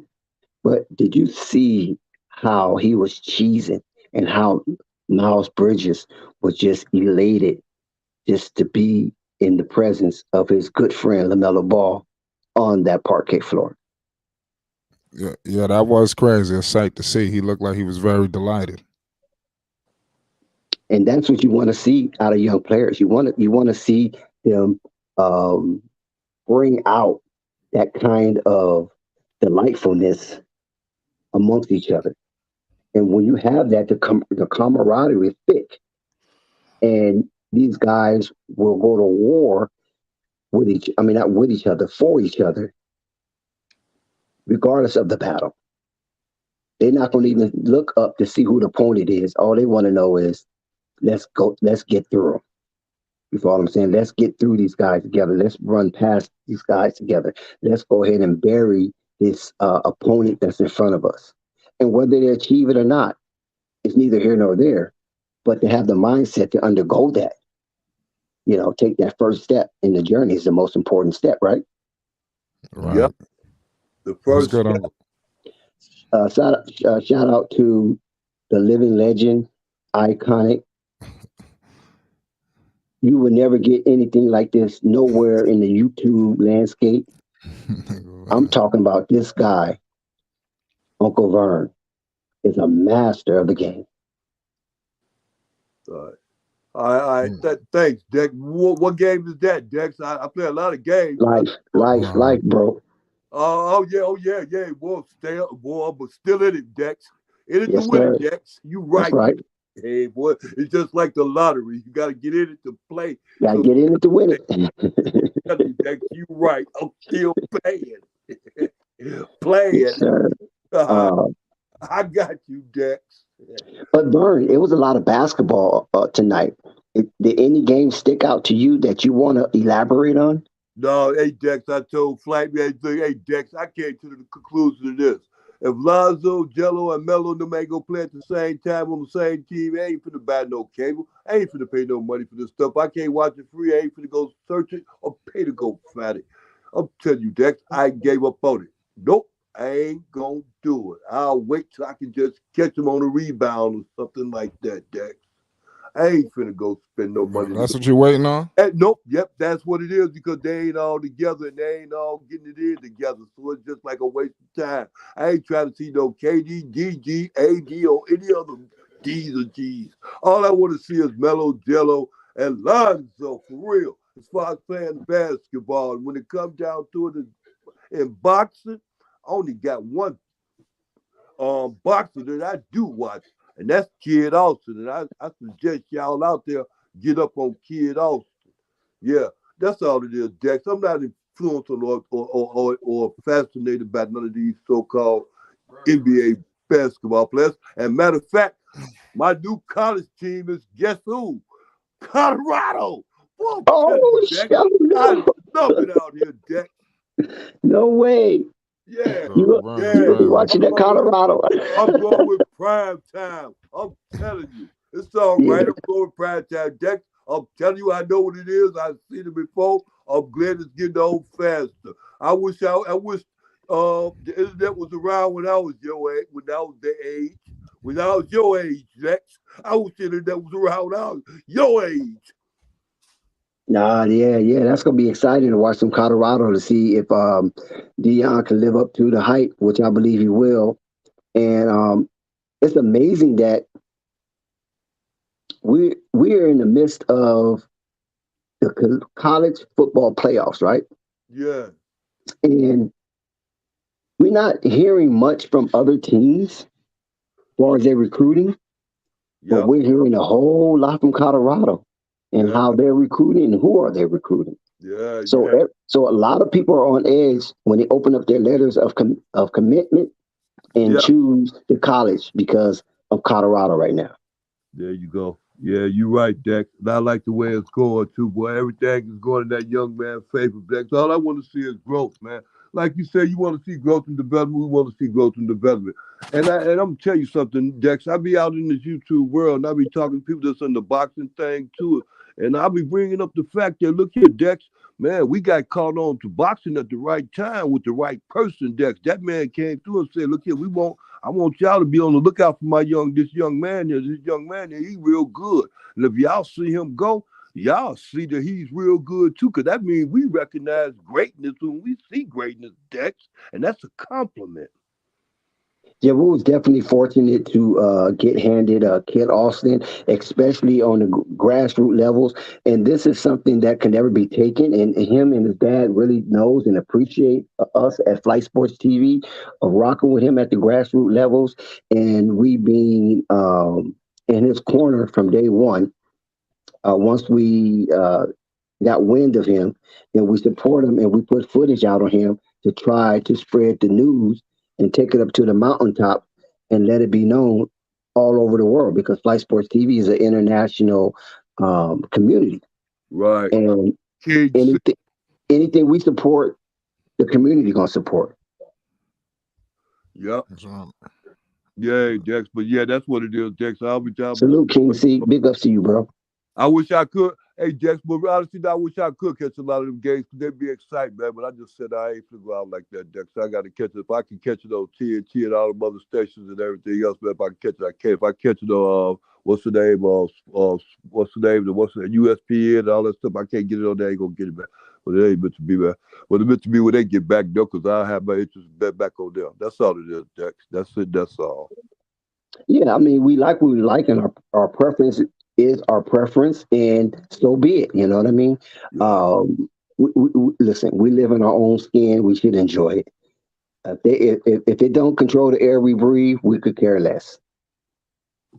I tell you what, if it ain't paying no bills, I could care. You ain't paying no bills, but I got that whatever you got to add to it, ain't running. So I'm just saying, you ain't paying no bills around here. Don't make sense. I'm sorry, Dex. That's what it is, though. And I don't need no more other bills. Anthony Davis update is that they did try to. Well, how did that went? Well, Anthony was trying to get back on the court, and it was like, no way, you can't. You're not ready. So he was just trying to challenge his detractors, but it was very idiotic for him to, according to the medical, the Lakers medical team, that it would have been very idiotic to send Anthony Davis back out there to, move around on that foot. No, But Anthony wanted to get out there, but he can't. And so the latest was like he was supposed to be out for a couple of months, but now it's indefinite. So there's no timetable for Anthony Davis recovery. It's just whenever he feels that he can do it and the medical staff agree, then he'll get out there. Oh, okay. He's definitely much needed. I mean, he's much needed because the Lakers are starting to go into a losing whirlpool. Anthony Davis was our main stopper, and he was able to put us on an 8-2 run in a 10-game span, and we have yet to see that type of success since his absence. Yeah. Yeah, well, I don't know what to tell you, Dex. Yeah, it's a little heartbreaking. Only thing I can say is saving me some money because I don't have to go to no Laker game. Oh, okay. Hey, I hear you. So I mean, it is what it is. You could look at it that way too. What about DeMar DeRozan 42 points, man, against Giannis Antetokounmpo's 45? DeRozan got 42. Well, okay, I ain't hear about Giannis. Look at that side. Did the Bulls win today? Yeah, the Bulls won in grand fashion. Who they beat? Milwaukee, the Cheeseheads. Oh, they played the Bucks. I didn't know that. Yeah. DeMar hit 42, man. He put 42 in them Cheeseheads. Oh, Giannis had 45? Yep. Oh, all right, Dex. You tell me something I didn't know. Mm-hmm. No, I ain't been watching basketball like that, man. I ain't been watching no games. I haven't either, but every now and then I do check in. Yeah. I mean, I'm gonna watch when Melo play because he's the only one playing. Of course, I'm gonna watch when Zoe play, because I'm a Zoe guy. Yeah. Yeah. I catch up on YouTube. I catch up on the on the playbacks, the 9-minute, 10-minute playbacks. Mm-hmm. Oh, Uncle Vern, I meant to ask you. Yeah. Did you see that photo that Ballfax put up? Oh, a photo? Yes. No, I did. What it was about? Well, you got to go check it out. It's on his latest show. Yeah. Yeah, it's on his latest post. Oh, okay. Yeah, them Cowboys looking good. Yeah. What looking good? The Dallas Cowboys. Oh, the Listen, Dallas let me Cowboys. tell you something, bad style. You know what I'm saying? It ain't nothing but the P game right now. You feel me? You know what I'm saying? Them Cowboys was playing. I'm sitting up in the lodge in the hot tub drinking red wine and enjoying myself and watching the Cowboys put a foot up in them Eagles. You feel me? It was so illegal how they put their foot up in them Eagles. So yes, I'm popping. You know what I'm saying? I'm popping. Cowboys is popping. How about them boys? You can't laugh at them no more. Oh, okay. Well, Where is Basil? Where is Basil? You know, every time the Cowboys or the Lakers do good, Basil disappear. hey, did Marquez come around today? Yes, he did. He came and paid homage. Oh, okay. So, but you know, Came too? Marquez is stressing right now because he was being real toxic, and that toxic has brought a backlash. it, Yeah. it brought a Well, backlash. it's that old saying, the sun Oh don't shine my on the God. dog's butt all the time. Milwaukee is just looking normal, right? They're looking normal now. They're looking like mediocrity. What's going on with that? They was a super team. I don't know what to tell you. Well, I know Giannis. If they got Giannis, they got a chance. Well, Giannis don't look so much superish anymore. People was claiming that Giannis was hurting people on purpose. Is that true? The MVP, is he a dirty player? No, they trying to fight him. No, they trying to fight. They trying to start fights with him. They trying to take him out of the game by starting to fight. I already know that. I know what they do. That's what they do, Dex. Don't do that. Stop that, Dex. No, they try to start. They try to turn Giannis into a gangster. They try to pull that Michael Jordan. That what's the name Detroit did. You know what I'm saying? What's the name? They try to pull that with him because they know he ain't no Shaq. So they know he's not unbreakable. You understand me? So just like that chopper with stuff like that, they try to take him out of his game. So they know he ain't from the United States. So they know his game ain't. Oh, okay. So they try to Okay. gangster him. They try to pull that gangster on him, but that don't work with him. He got hands. Look at his hands, Dex. You don't want to mess with a man with hands like them, Dex. Okay, I feel You really you. don't. You really don't want to fight him like that because you ain't got no gun. He ain't got no gun. All he got is his hands, and you got your hands. Look at them arms and them hands. You don't want him to hit you. Listen, the Nuggets lost. The Nuggets lost by 1 point Yeah, do who? to Sacramento. Oh, okay. That ain't nothing to do. Oh, well, what that is do because Sacramento really ain't all that great. Malik Monk had 33 points, and Nikola Jokic had 40 points. Ooh. Oh, Buck had 33?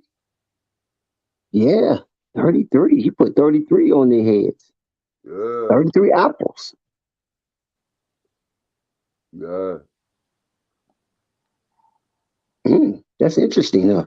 Yeah, it is. I just saw somebody the other day giving Buck the business. I forgot. Oh, that was Melo. Oh, yeah, that's right. That's who that was. Boy, I'll tell you how time flies.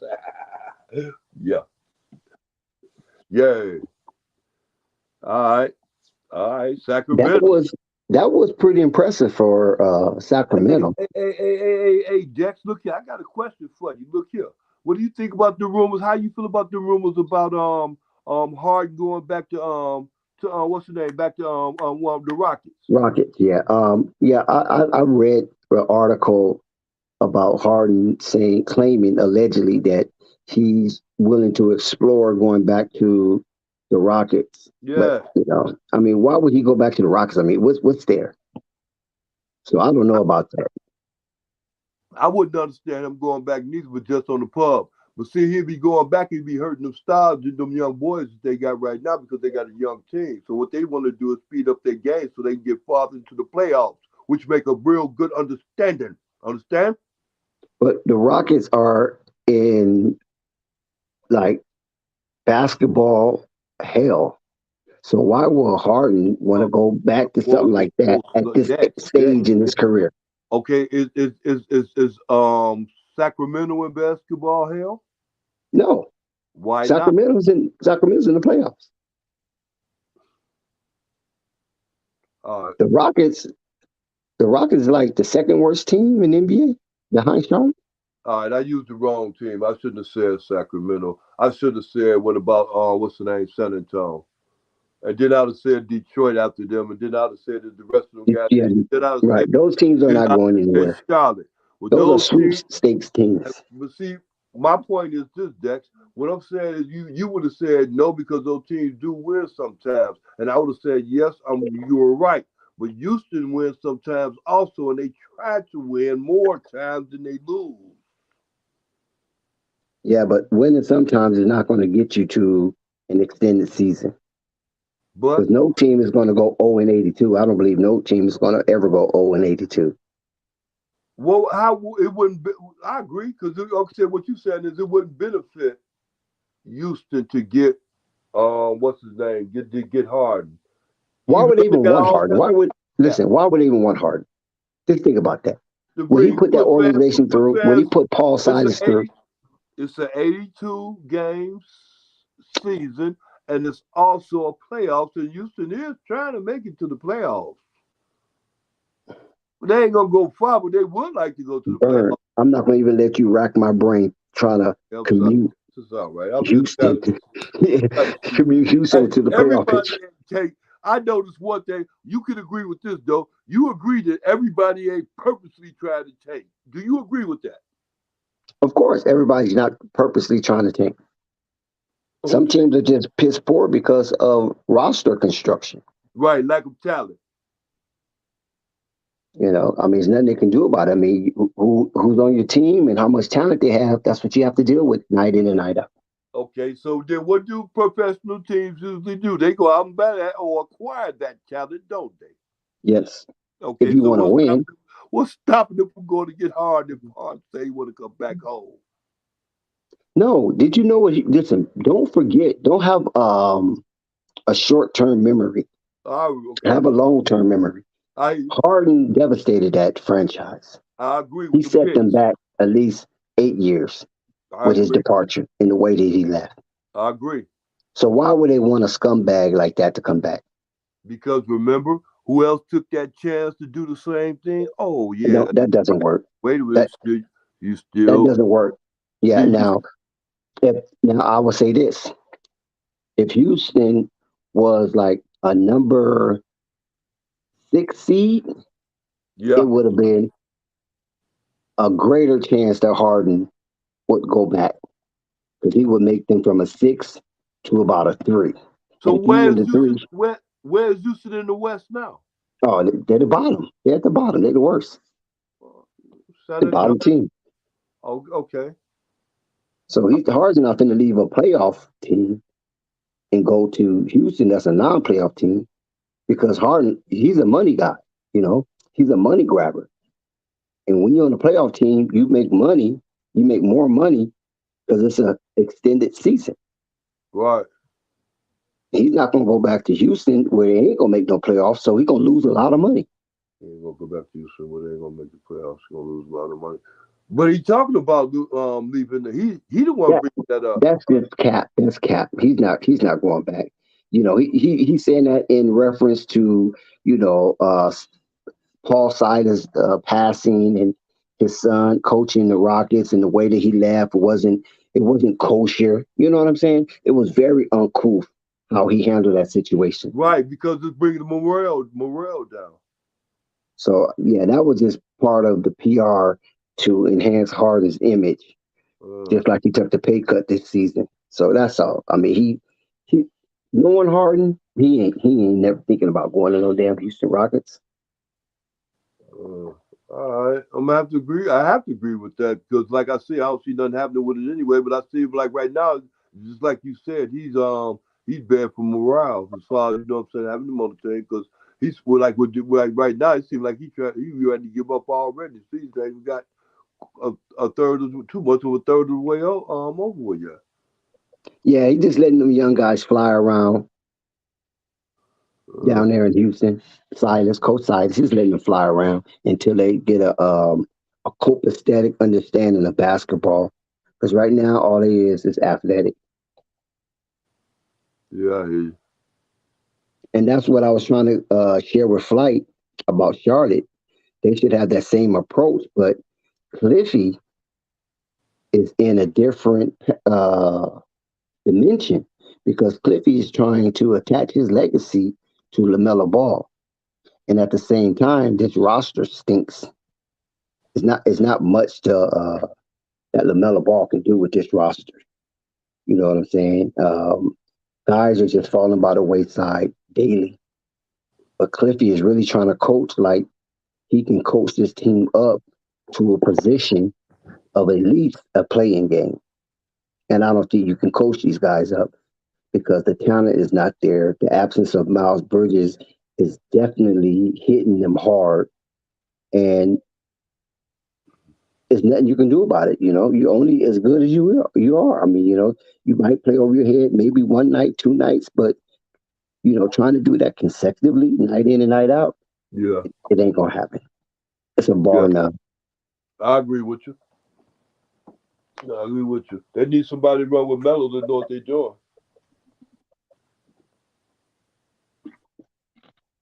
Well, I think we got a couple of guys that's running with LaMelo that know what they're doing, but they just refuse to be led by LaMelo through Right, their actions. You know what I'm saying? right, Now, through their words, yes, because you can say right, anything out your mouth, right? You can make your mouth say anything. right, Goobly gobbly gop. See how I made that my mouth say that? right. Exactly. But their action shows different. Right, Their action shows that they're skeptical of a 21-year-old leading them to the promised land. right. Yeah, I agree. I agree. It just, man, to the certain extent, they're doing the same thing with Jello over there too, with the Swarm. You know what I'm saying? Well, Kind of, Yellow is not even um, getting any minutes, so it's a different dynamic because he's not getting any minutes. So right. nobody's trying to follow his lead because he's not even on the court. You can't. Yeah, how you gonna follow the lead? I agree. I just think they're using Leangelo as a tool in bargaining chip for LaMelo to resign. And Yeah, if LaMelo resign, I don't see the Charlotte Hornet behavior change. I don't see it neither, and I don't think Melo see it neither. LaMelo see it neither. So then, therein lies the problem right there. So the Bulls ain't. I mean, the Bulls. Charlotte ain't going nowhere with that. That perpetrating. They really ain't. I don't see them going nowhere with it. So all I see is Melo going leaving. Now it will be a first if LaMelo was to leave. I mean, I don't think no rookie have turned down the rookie contract extension because the numbers are so blown out of proportion. It's hard to turn that down, not knowing that if you ever would get back to that level of money, because that's a lot of money. So I just know LaMelo's a different cat. He thinks different. So if you think different, that means you're gonna do different things. Right. And this could be the first time in the 75-year history of the NBA that a rookie turns down their max rookie contract. I can see the understanding behind that too. Also, because you look at the move, what's the name just did? The one that played for the Bulls, the young boy that played for the Bulls, Zach LaVine. Look what he did. He just signed back, re-backed up for that money, but he got that money. That wasn't his rookie contract though. Okay, bet. Okay, no, that wasn't after. No, he wasn't the one doing the rookie contract. I agree. I agree.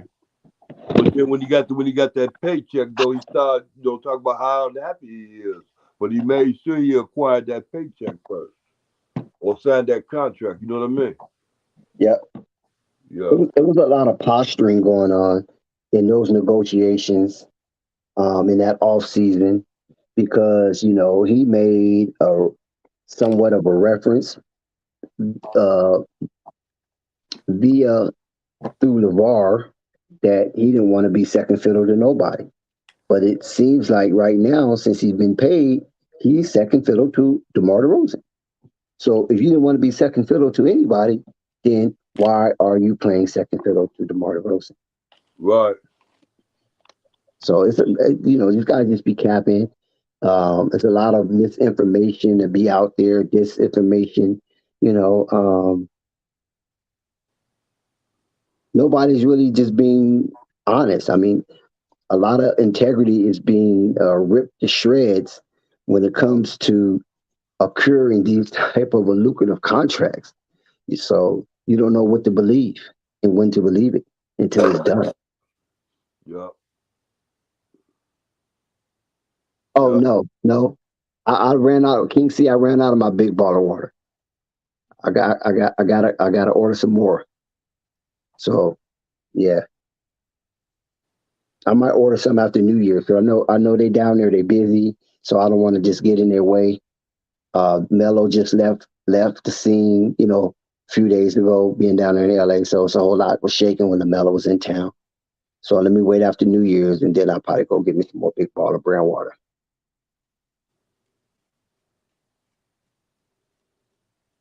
But y'all get some, man. Get that water. It's water and it's alkaline. No excuse. Get it sent to you. I'm gonna go pick mine up. Oh yeah. I like that in you, Dex.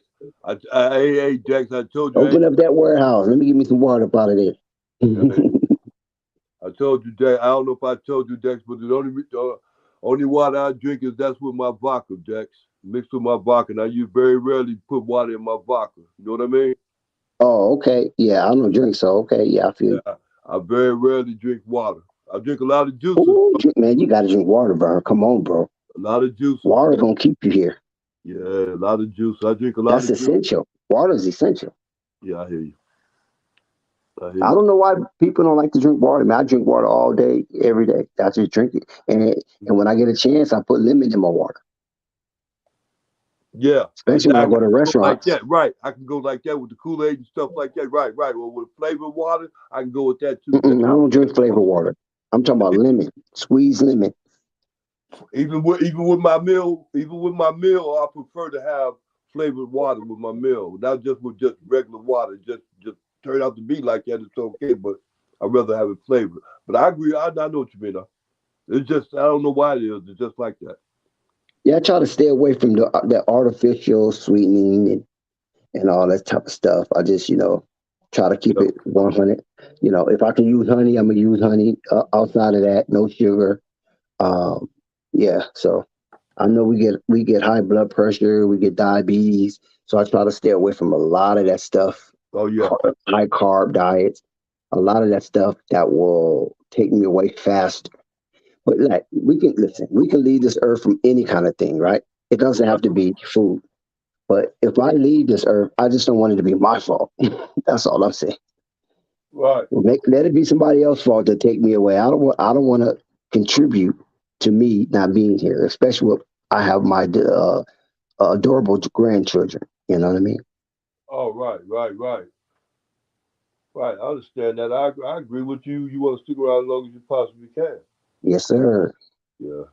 Well, I understand too. I came to the conclusion that we got to go. We all got to go. So I ain't, I don't know. You're not the only one to reach that conclusion, Uncle Vern. Yeah. we all know we got to go. Right. So. But I'm not trying to rush it. No, me neither. I'm just trying to take advantage of every situation. Well, not to take advantage. I'm trying to be around and learn as much and get as much understanding as I possibly can, because I heard that understanding is the best thing in the world next to God's love. And I know God loves me. Get knowledge. I want to understand why he loves me. But in all you're getting, get understanding. Get understanding. Tell you, boy, that you got it. Oh, I'm telling you. And Jackson, then that go right back to what I was saying at first. I love YouTube. Well, because I could just mention it and it'll pop up. Yep. Yeah.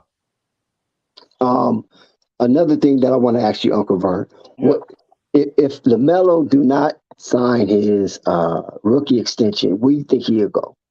L.A. Oh, what LA though? L.A. good. He ain't nothing but L.A. He ain't New York. He ain't nothing like that. No other Yeah, state, but LA got two teams. no other states and stuff like that acquires this takes nothing like that. Only one that does is L.A. He's straight up L.A. because of his gear, how he get down, his mindset. His mindset ain't Charlotte. He way above Charlotte. He past Charlotte. Charlotte is a stepping place. He going back to L.A. Coffee was right. So he's going to the Clippers, and he's going to try to help fill up that innuendo, There that you go. $2 billion arena. Boy, CJ, don't take you long to catch on. I'll do it. Yeah, I'll go by. I went by there today just to Yeah, look at it, yeah, just to see how well they're coming along with the development. yeah. Yeah, I was out in Inglewood today, man. Like, man, that thing is about ready to be filled up and hear a bunch of screaming fans. It was meant for Lonzo to be out there winning championships. That didn't turn out to be. Well, I'll tell you, the basketball gods, boy, they something else. But it's all right though. It might be a detour back to L.A. Lakers, as far as I'm concerned, and they can get him some championships out there. Yeah. Burn, who was that picture you got there? That's dude. That's what's the name? The one. Oh, Dad, like I told you, Dex. Look here. That's what's the name? The one is the cameraman from what's his name from Deion Sanders. That's his guy. He do Is that all of right? the. Yeah, that's him. He do all the Deion Sanders things. He do got to be what's the name Triple B's ball cap on there. But that's Yeah, what I he see do. it. Go to if you go to Deion Sanders site here, you'll see him all the time because he pops up all the time. He doing all the Deion Sanders things. Even when he was at Jackson State, that was the man that was doing all his photos and stuff and doing all his old history and everything. That's Oh, the okay. dude. That's him. You've seen his face before, 'cause that's him. He put on different hats. You'll see him with a Jackson State hat on. You'll see him with the BBB hat on. Cause I'm gonna tell you something. And look here, Deion Sanders gonna wind up doing some business with LeVar Ball, man. But that ain't my point. My point is this though. Yeah, that's dude. That's dude. That's Deion Sanders. Yeah. All right. There you go, Dex. I see it. You Yeah. know what I'm saying? Yeah. Big Then baller it- brand. There you go. I like that. and then you got it on the sleeve. That's what I like. I like how Yeah. you got it on that sleeve, right? And Yeah. look, I'm gonna tell you something, right? I had this on. Where was I at? Where was I at? Not was it New York? No, it wasn't New York. I can't remember. Was it Jersey? It might have been Jersey. It was somewhere on the East Coast. I had that sweater on, and people was looking at it, but they was acting like they wasn't looking at it. You know how you Oh, look okay. at it. You know how you look at something, but you trying to make people think you're not paying attention. But I catch him. Right. I catch him looking. So I was like, if you want to say something, just say something. You know what I'm saying? But they didn't say nothing. They just kept looking. Was I in Walmart? I can't remember where I was at, but I was at. Oh no, I take it back. I was in Ohio.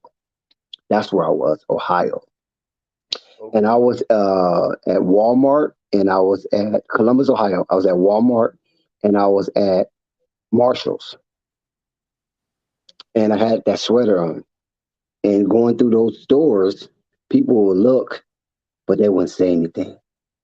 And I'll catch them looking. You know what I'm saying?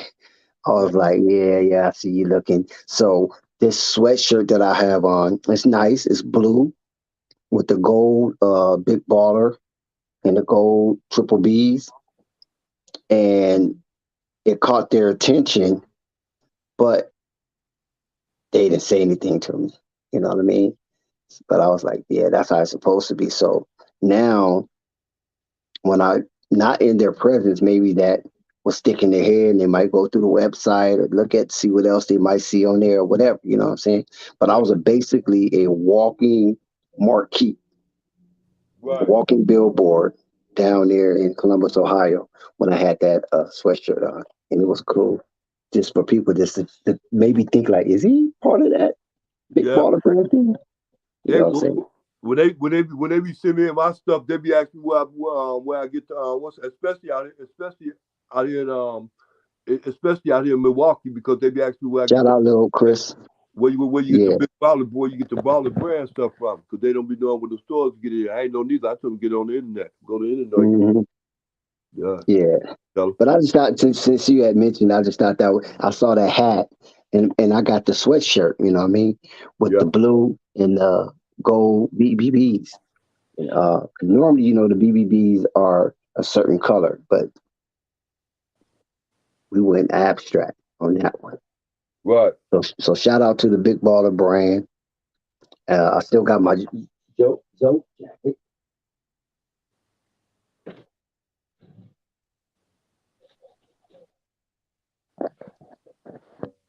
I can't hear you, Dex.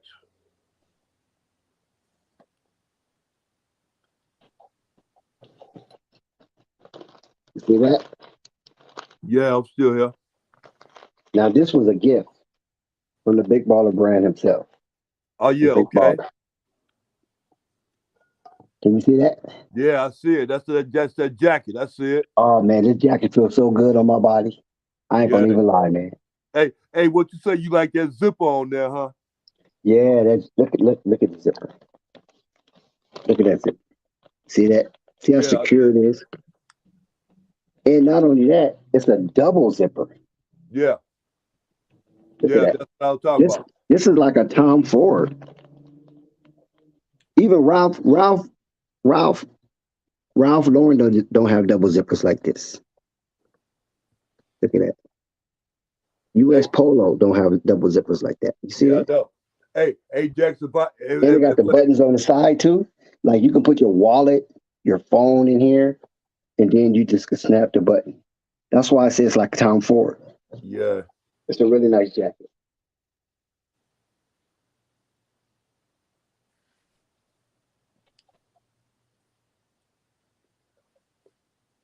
oh yeah, yeah. This coming up, you're gonna have to start buying my shoes so I get my tennis shoes in order. So I thank the Big Baller for gifting me that jacket. He had Joe put it on me. You know what I'm saying? He was like, no, don't touch that, no touch that. All access. Joe, put that on. Joe, put that, zip it up for him for all access tear up something. Yeah, yeah, I heard. So that was cool. So yeah, I wear that jacket, man. It feels comfortable. It's light. The material's good. And one thing I do like about that jacket is that you can put your wallet, your phone, or important documents in that pocket, and then button it up.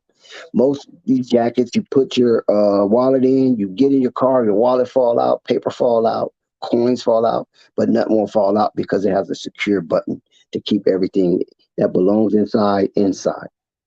So yeah, I like that jacket for that. Yeah,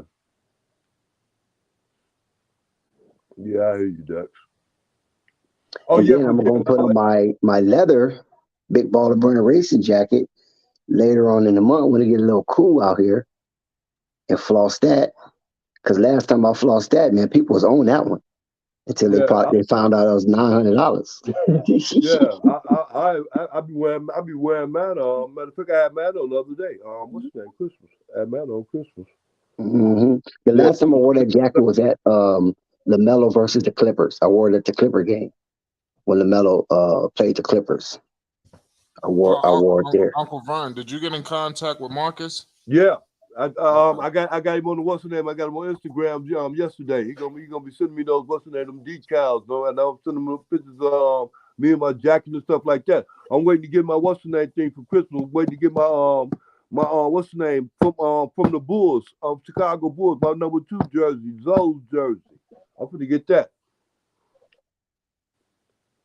Yeah, so I'm waiting to get that too. So then when I get that, I'm gonna take pictures of me in the jersey in the coat.